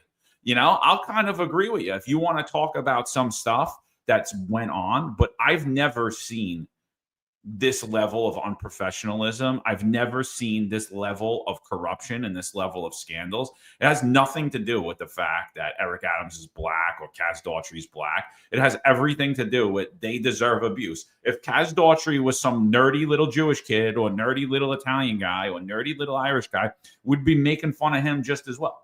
You know, I mean, and you know, if the mayor of New York City was taking bribes from foreign governments, we'd be saying he should be in jail, not being pardoned. If the police commissioner was an Italian guy and he was shaking down nightclubs, we would be saying he should be in jail. So, like, I understand why people feel like that, but I think it's a false flag, and I think it's something to do, you know, and part of that was put out because we were saying, like, these guys are going on every show, but they're not going on the show that everybody listens to. Like, the entire police department, most city workers and New York City politicians listen to when it hones in on the New York City Police Department. They go on every other show to talk about policing except the one that all your guys listen to. And when that was blatantly obvious, they tried to paint this platform as an openly racist platform, and that's why Adams won't come on it, and that's why Shell or Daughtry won't come on it, when the fact of the matter is they won't come on this platform because they can't hold up to the things they say. They're full of crap. It's not that we're abusive, it's not that we're anything, it's that we ask the questions and we're well informed. We're not Pat Bet Davids. We're not going to be like, oh yeah, all the cops, it's because they had big classes then. Oh, okay. I can tell you what, yo, my brother Mike Smith, how you doing? Comment of the day. This is absolutely 100% right. Color has nothing to do with it. Stupid is stupid. That's spot on, brother. Let me tell you. That is exactly. There's another good comment here, too, I wanted to read out. Let me see if I find it. Which really alludes to what's going on here. Nick Francis.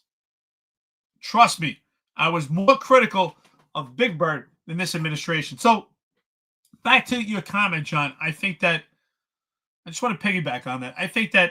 I don't think that we're more critical of this administration. I think every administration receives criticism and scrutiny. But I think this administration is such a disaster that when we are critical, we haven't been able to say anything positive or support this administration because we haven't seen anything positive. We haven't seen nothing has yielded positive results. This administration is unprofessional. They're egomaniacs. Appearance of impropriety. We've seen a stem of corruption. We've seen a mass exodus in this administration. We've seen small businesses escape. We've been lied to over and over. Failure in leadership, lack of trust, lack of credibility. I mean, so if you consider, and I think that's the problem, I think people correlate negative criticism to being overly criticized. I think this administration deserves the criticism they get. I think the de Blasio administration received far more criticism than this administration, but this administration is so far off the rails, and it's so far even worse. I didn't think we could get worse than the de Blasio administration, but this administration is so unprofessional, so ineffective, that it leaves room for criticism and skepticism. Yeah, I mean, this administration brought on all those critiques, you know, I mean, look at the amount of unprecedented things that have happened here.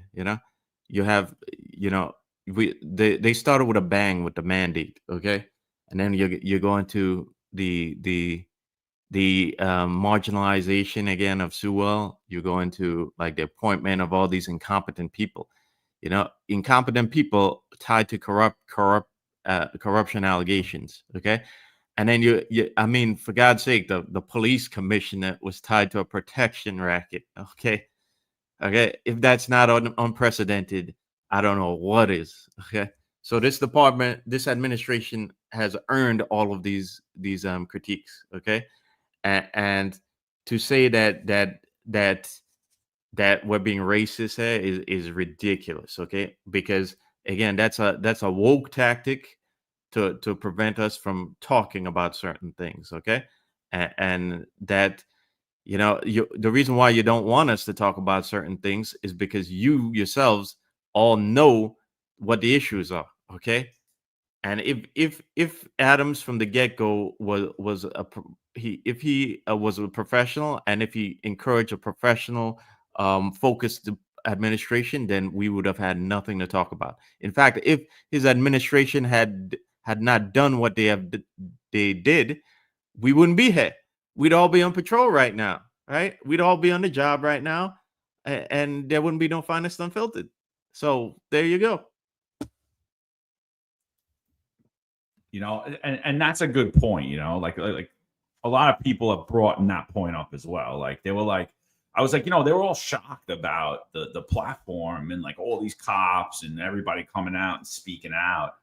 And, someone said to me, they said, well, they never did. The police department never did what they did to you guys. Like, what did the administration expect? Like, they never did what they did to you guys. Like, they treated us like we were pieces of garbage, like we were dirty, our kids were dirty, and we were domestic terrorists for absolutely no reason, And so they just thought that there was going to be no pushback. Like, and so like, not shocking at all to me. That's where he was going to go. That's where he always goes. That's where he's been going for 40 years. Any criticism of anything he does, it's because you don't like black people. It's like, nah, dude, you're so off base. It's not even funny. It's because why don't you tell us why you did what you did? Why don't you tell us about all the things, why you picked who you picked to be in place? So the whole thing's a joke. Last point I want to hone in on is Jim Walden. He keeps calling for all of the mayors to say that they'll step down and get behind one candidate to fight socialism. I think it's such a weak stance unless all of them agree to it. Clearly, I'm saying it right now, Eric Adams will never make that pledge. So by him not saying that, you saying that weakens you. Cuomo just came out and said the same thing. Again, I don't see how that pledge benefits anybody. You're trying to now take away the will of the people. And I honestly think, I'm hearing a lot of people. I wouldn't be shocked right now if more people bow out of this race and go with the fourth place candidate, which is Eric Adams. And I'm going to say right now that is being done to subvert the Republican nominee and to keep Curtis Sliwa from winning the seat of the mayor. And anything that happens from this point out, if Cuomo comes out and endorses Eric Adams, he loses a large majority of base and he strengthens Zohran Mamdani. And then I think Zohran Mamdani is unbeatable. I think that Jim, unfortunately, I think if you bow out of the race, the 1%, you should be endorsing Curtis Sliwa. And if you're not, you're wrong. You're absolutely wrong, because you're going to say, I'm going to fight against socialism by allowing more corruption and more corporate socialism. And honestly, that would be a huge slap in the face to all of us who have supported you. So that's one. And then I think that I'm going to say, I think that Curtis Sliwa has the best chance of beating Zohran Mamdani at any point in a long time. A Republican actually has a chance. And I think that's being subverted. There's another candidate that just entered the race, the sixth candidate. He wants to come on the podcast as well. we'll see. We're going to schedule him. But again, I think that's a bigger problem. And that raises my eyebrows even more. And I say, why does he come on? Is he pulling votes away from Sliwa? Absolutely. Why'd they ask me to run? I believe to pull votes away from Sliwa. I didn't do it because I said I'm not going to do that and guarantee that a Democrat becomes the next mayor in New York City. I think that if there's a strong Republican conservative base behind Curtis Sliwa, he could actually win. And I'm seeing that, and everything that I'm seeing, if a vote for Curtis Sliwa is a vote for Zohran Mamdani, it's actually the exact opposite of what you're saying. If you're looking at it in any sense of it, a vote for the fourth place candidate ensures that Zohran Mamdani is the mayor. Andrew Cuomo bowing out of the race ensures that Zohran Mamdani is the mayor. 5-way race, or now potentially a 6-way race. If everybody gets behind Curtis Sliwa wins with the same amount of exact support that he had the last election. He wins on that margin. So I think, it's not about your feelings. I'm not talking about my feelings. I'm not, I love the red beret. I'm saying when we talk about votes and what's needed, that's what it is. But I do agree with Marlon and Eric. Obviously, the establishment is behind Eric Adams. They're painting him to be Captain America, and he's going to save you from socialism. And it's the furthest thing from the truth. This election, unfortunately, is the furthest thing from anything that's democratic. It's the furthest thing from democratic voting. It's really sad at this point. We joke around and we talk about it, but it's really sad to see at this point. And I think that really we clearly identified. It's come down to Eric Adams versus Eric Adams.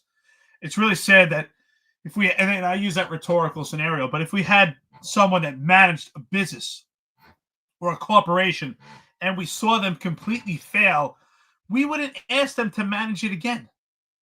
But yet we're in this position right now where Eric Adams is actually a player in this. And I do believe, I say all the time, I kid around, but I believe he's a Norwegian rat and he can survive anything. And I think with this democratic process and the voting and the nomenclature of New York, I think that wealthy interest, special interest groups, and particularly BlackRock and wealthy individuals could push enough behind Eric Adams and actually turn this thing around. And they could even, I'm not saying they will, we could, and I anticipate a fake scandal produced either about Mamdani or about Curtis Sliwa to help Eric Adams. And I think they have enough money to do that. I've been saying that. I said that a couple of weeks ago. So if that happens, you heard it here on the Finest Unfiltered. The wealthy interest, the special interest behind Eric Adams could easily produce some type of fake scandal. Also with that, I think this is backfiring where the candidates are starting, saying we need to come together to push back on Mamdani. I think that actually will backfire, and that makes people want to vote Mamdani even more and say to themselves, especially young people, why are you doing this? Why are you pushing back? So, what you need to do is, I think, with these candidates, I think the candidates, especially Jim Walden and Curtis Sliwa, need to start targeting the young people and start educating them that when you're asking for socialism, you're not sure what you want at this point, especially when it comes to suppressing First Amendment speech. I believe a lot of young people in their hearts, I honestly believe they think they're doing the right thing. I think when it comes to suppressing First Amendment speech and certain things, they feel like they're making the world a better place. Don't say mean things about this group. Don't say mean things about that group. Excuse me. It's anti-Semitic. And I think they really believe that they're doing the right thing. But when you suppress First Amendment speech and you try to control the narrative and you try to control people, it's scary. And that's what they need to do. They need to educate the young people that if you try to change First Amendment speech and you try to give out all these free amenities, that will actually backfire and it won't make it a better place. And that's where it needs to come down to. They need to get their boots on the ground. And this whole voting process right now in New York City has become a magic show. And it's unfortunate, but it looks like Curtis Sliwa and Jim Walden are set up to lose. It's sad to see, but I hate to say it, and I'm still going to say it. I think Eric Adams has a good chance of winning. Yeah, he absolutely does. So let's bring things back around since we're about to wrap up shortly. So we talked about in the beginning about Trump wants you to forget about that certain unscrupulous guy who had a island in the Caribbean, right? And the problem is that the problem with the Uniparty is that behind it is money, and the money itself is the Uniparty, okay? And the money doesn't care about actual issues; they care about their self-interest, right? And the people behind Trump who want you to forget about that billionaire with the Caribbean island, they're the money. And those people are the same money behind that's making backdoor deals right now to try and get Eric Adams to win that election. So that money, again, doesn't care about party, it cares about their self-interest. It's people like Bill Ackman who invested $1 billion in the South Seaport, who wants to drop a casino there. And those people, when you invest $1 billion, they don't invest $1 billion to lose. Okay, so they're going to exert their will and make things happen behind the scenes, and they don't care about your vote. To them, they matter more because they're bringing in billions of dollars in tax revenue, and they're the power brokers. So I think what we're seeing here is that backdoor deal making. And by the way, I also think that is also to a degree going on with Zohan, because there's word of there's a push to make for him to retain Jessica Tisch as his police commissioner. So I definitely think that's a part of it too. But this deal making, like I said before, is what I see winning Eric Adams his reelection. It's not based upon his competency. It's not based on his political savvy. Although, like I said online, he's a very slick guy. He's that Norwegian rat that Eric talks about. It's not based on any of that. It's based on the people behind him and their self-interest. And they've dropped so much money on these casinos and these luxury developments that they're going to make it happen. And it's sad, but I think a lot of people might be disheartened by the results in the fall. So it's still early. Like I said, 4 months is a lifetime, but it's looking like, from my point of view, it's looking like my prediction is going to happen. Just seeing the way things are moving right now. Well, I'll tell you, it's very obvious that Eric Adams is the billionaire's mayor, right? It's not the interest of the people in New York City. Somebody asked on here, what's Kaz 2.0 look like? It's going to be insane. What's Eric Adams' administration going to look like? It's going to be way more corrupt than it was in the first one. It's not going to be reported right away. The Crumb saga won't come out, forget, we thought it would be coming out in a year or two. The Crumb saga, will have 8 more years of novels, because of 4 more years of novels. It'll probably take another 8 years to get it out, because what's going to happen, it's going to be scary. It's going to be super scary. And I think I hear what you guys are saying, but I'm still saying, as it sits right now, the numbers are not there, and you see the desperation. And this push in the media is the desperation. And I do think that Zohran Mamdani, I think right now, the push with Eric Adams is ensuring the Zohran Mamdani victory. And I think the big money is going to start to shift more towards Zohran Mamdani and away from Eric Adams, because I don't believe he has a path to victory. He has a very, very narrow path. There's a path, but it's very narrow. It's the same. He's basically like the Brad Lander in the Democratic primary right now. And so, and I think that's a hard thing for people to understand. I don't know why, but it is.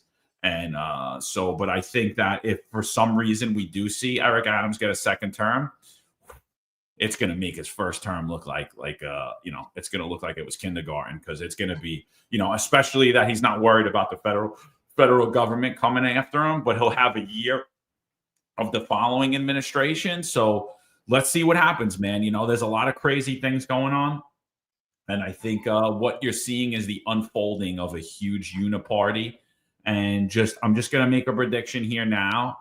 I do think that in 2029, you're going to see an Eric Trump come out to run for president, and they're going to bypass Vance. I personally think that's the move that's going to happen, and he's the unifactor between the Trump administration. He's the glue between the Trump administration and the Adams administration. So let's see what happens. That's just my opinions right now. That's what I'm seeing moving. But 100%, MAGA's fracturing. That is without a doubt. I believe the midterms they're going to be huge implications in the midterms. It's going to be very turbulent times these next few months. I just want to push back on this comment here. Comes from Old Dirty Yams. Pretty cool name here. He or she's, I don't know if that, it says Teddy Roosevelt was a democratic socialist, so you know nothing about socialism. Absolutely not. That couldn't be the furthest thing from the truth. Teddy Roosevelt was a progressive during the progressive era, and the majority of those politics were to push back on corruption because of the Prohibition era. So, but he was not a democratic socialist at all. To compare, I think you're trying to make the comparison from Teddy Roosevelt to Mamdani. That doesn't even compare at all. That was progressive politics, but not socialism. Completely different. I don't even know how you even made that comparison. Well, I honestly see. I disagree with a lot of people. I'm going to disagree with you, Eric. You know, a lot of the stuff that happens in America, you know, like the whole push against Mamdani right now. They're like, he's a socialist. I've been hearing about these stupid supermarkets for 4 weeks. My head's I can't wait to go back to Florida. I can't wait to go back to Florida. Like, I don't want to run into anybody. I don't want to talk politics with anybody. I'm like, this stupid the government run grocery stores, right? So Katzimatidis said that he's going to shut down his grocery stores. No, he's not. He's going to take government subsidies from New York City the way he's doing right now under Zohran Mamdani, the way he's doing under Eric Adams. And, you know, a lot of the things like that get painted as socialism or progressivism, they're all the same thing. It's just how you package it, right? So like Zohran Mamdani's telling you he's a democratic socialist and he's telling you he's going to have government run grocery stores. Does that mean that you're going to have New York City employees that are going to work in this grocery store? No. Does that mean New York City's you're going to go to New York City grocery? No. That's not what's happening. That's not what he's telling you. If it was, by the way, I'm signing up because that's going to be the best job in New York City. It's going to be better than being a fireman. I'm going to go to that grocery store. I'm going to paint my nails. I'm going to be on the phone all day like this. Yeah. Oh, no, I'm busy, you know, and I'm not going to do anything all day, you know, but like, that's not what's going to happen. What's going to happen is the government is going to subsidize grocery stores that already exist to give food to people who are poor or underserved or all that. And you have that system currently in New York City. It's called New York City Fresh. Look it up. It started under Eric Adams. And now Eric Adams does not get painted as a socialist. But that is a socialist policy. So when he says about Teddy Roosevelt, there were socialist policies that he backed. What progressive, socialist. It's all a play on words, dude. It really is. It's how you package things. That part I think he was saying overall. That part I'll say is true because progressive politics and socialist politics do have some overlap when it comes to economic equality. That part I'll agree. When it comes to economic equality, I do think progressive politics and socialist have overlap. But when just to paint it as a broad picture, no, I think at the time the progressive politics, they did meet its inception, you know, and they had the whole Bull Moose Party because of prohibition. But there is some overlap. That I'll agree. There is some overlap when it comes to economic equality and capitalism. And last point before you guys go, because Yvette just brought it up. She said, how much does the city make off the ferry in one day, right? I'm going to take the ferry. I'm not going to say when because then all you people are going to bar me. But I'll be on the ferry soon. And then when I get on the ferry, it's free, right? And so everyone's like, he's going to make buses and trains free. Oh, my God. And I'm like, what's the big deal? It's a socialist policy. Yeah, but I mean, train in Staten Island was free forever. I think you guys remember that, right? You could just jump on the train. Like, it's like, these aren't like the most far left socialist ideas there are, and they've already been implemented. And believe me, I'm not pushing for Zohran Mamdani. I think, you know, Zohran Mamdani comes in, New York City stays like this. Eric Adams gets in, New York City stays like this. Andrew Cuomo gets in, New York City stays like this. I think the only direction is if you get new blood in there, Curtis Lewa or Jim Walden. Can't be any of these guys. They're all horrible. They're all, in my opinion, they're all socialists. Well, that's a good point. Well, that's why I agree that Jim or Curtis Lewa at this point, they can call for a coalition, but it needs to be such a strong stance that, hey, you can't vote for these. You can't vote for Cuomo. He destroyed the state. You can't vote for Adams. He destroyed the city. Mamdani will do the same thing Adams did. Your only chance of a city flourishing is myself or Jim Walden. And that's it. And that's what we need to hear from them. There should be a coalition between Jim Walden and Curtis Lewa, and that's it. Yeah. You know, I'd also like to point out that between 34 and 44% of our GDP is made out of government spending. So, you know what, this country is already like neck deep in socialist policies. So, you know, That's true, Marlon. It's 1/3. It's 1/3. Yeah. And look at all the people who in MAGA, again, who are jumping to help Eric Adams and talking about socialism, right? Like Bill Aikman, right? When it comes for a bailout, he's ready. You know, he was begging for government to jump in and help the economy during COVID, you know, because government helping the economy would help his hedge fund, you know, with cheap money.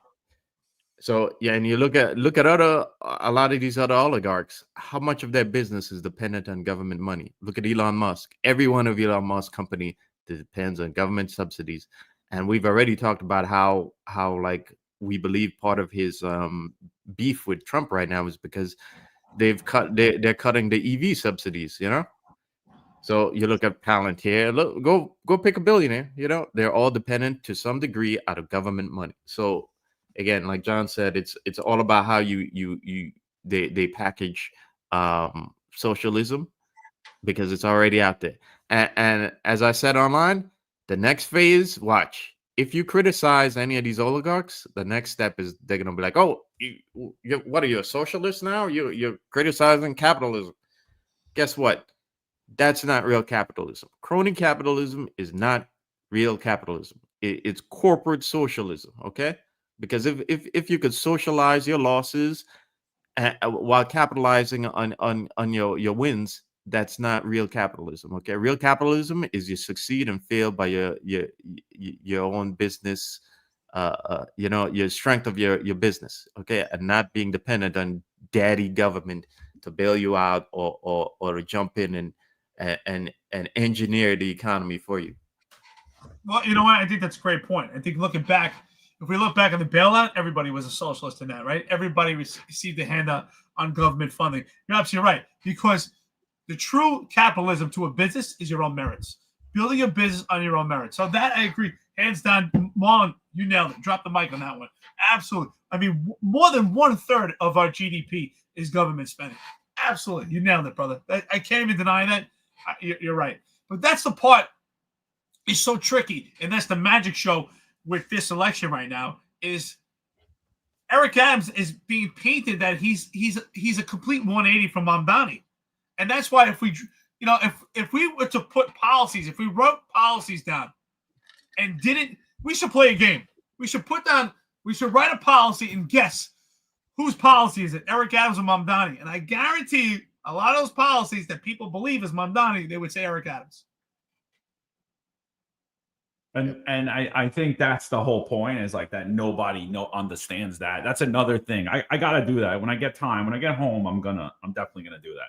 I'm going to break down all of the issues New York City's facing and the policies, the policy difference between Eric Adams and Zohran Mamdani. And it should be pretty eye-opening to everyone. So 6 months ago, we were white supremacists, right-wing extremists, and now we are far left socialists who want to bring in communism to America. So, you know, that's the swing we've had in the last 6 months. So, I mean, and the only thing we've done is just be consistent on that. We want accountability on our politicians and on the people that they appoint. So crazy times. Yeah, I think that's it. I think it was a great show, fellas. Guys, got anything before we get out of here? Playing the game right now. Who defunded the police? Was it Mamdani? Was it Eric Adams? Mamdani tweeted it. Eric Adams did it. Exactly. So who's worse? at this point. Here you go. 2 hours and 35 minutes into it. Want to thank the chat as always. Friends, listeners, we appreciate your engagement. It's so important to this network. We appreciate it very much. Tomorrow, of course, Tuesday, you'll have Sal Greco, the Sal Greco Show. Wednesday, your executive perspective. John and myself will be back on Wednesday. And, of course, Friday, a roundtable. And don't forget, tune in and support our new show, please, our friends, listeners. That's the 10-4 Tavern with Pete Forcelli and Tom Joyce. Great guys, great insight on police work, investigations. They got a who's who, cast a guest. So, as always, chat, your engagement is so important. We appreciate it. Haters, too. Let's keep going. Let's keep rocking. And Marlon, thank you so much. As always, John, what a pleasure. All right. Thank you, fellas. All right, people. Find us on Unfiltered. We'll be back at you. There's a handful of retired officers that don't live in the state that have a lot to say about the dream team, as I like to call it. All of a sudden, they retire and have a master plan on how to fight crime, but nothing to contribute when they were here. They want to come back and be part of the dream team. What can I say?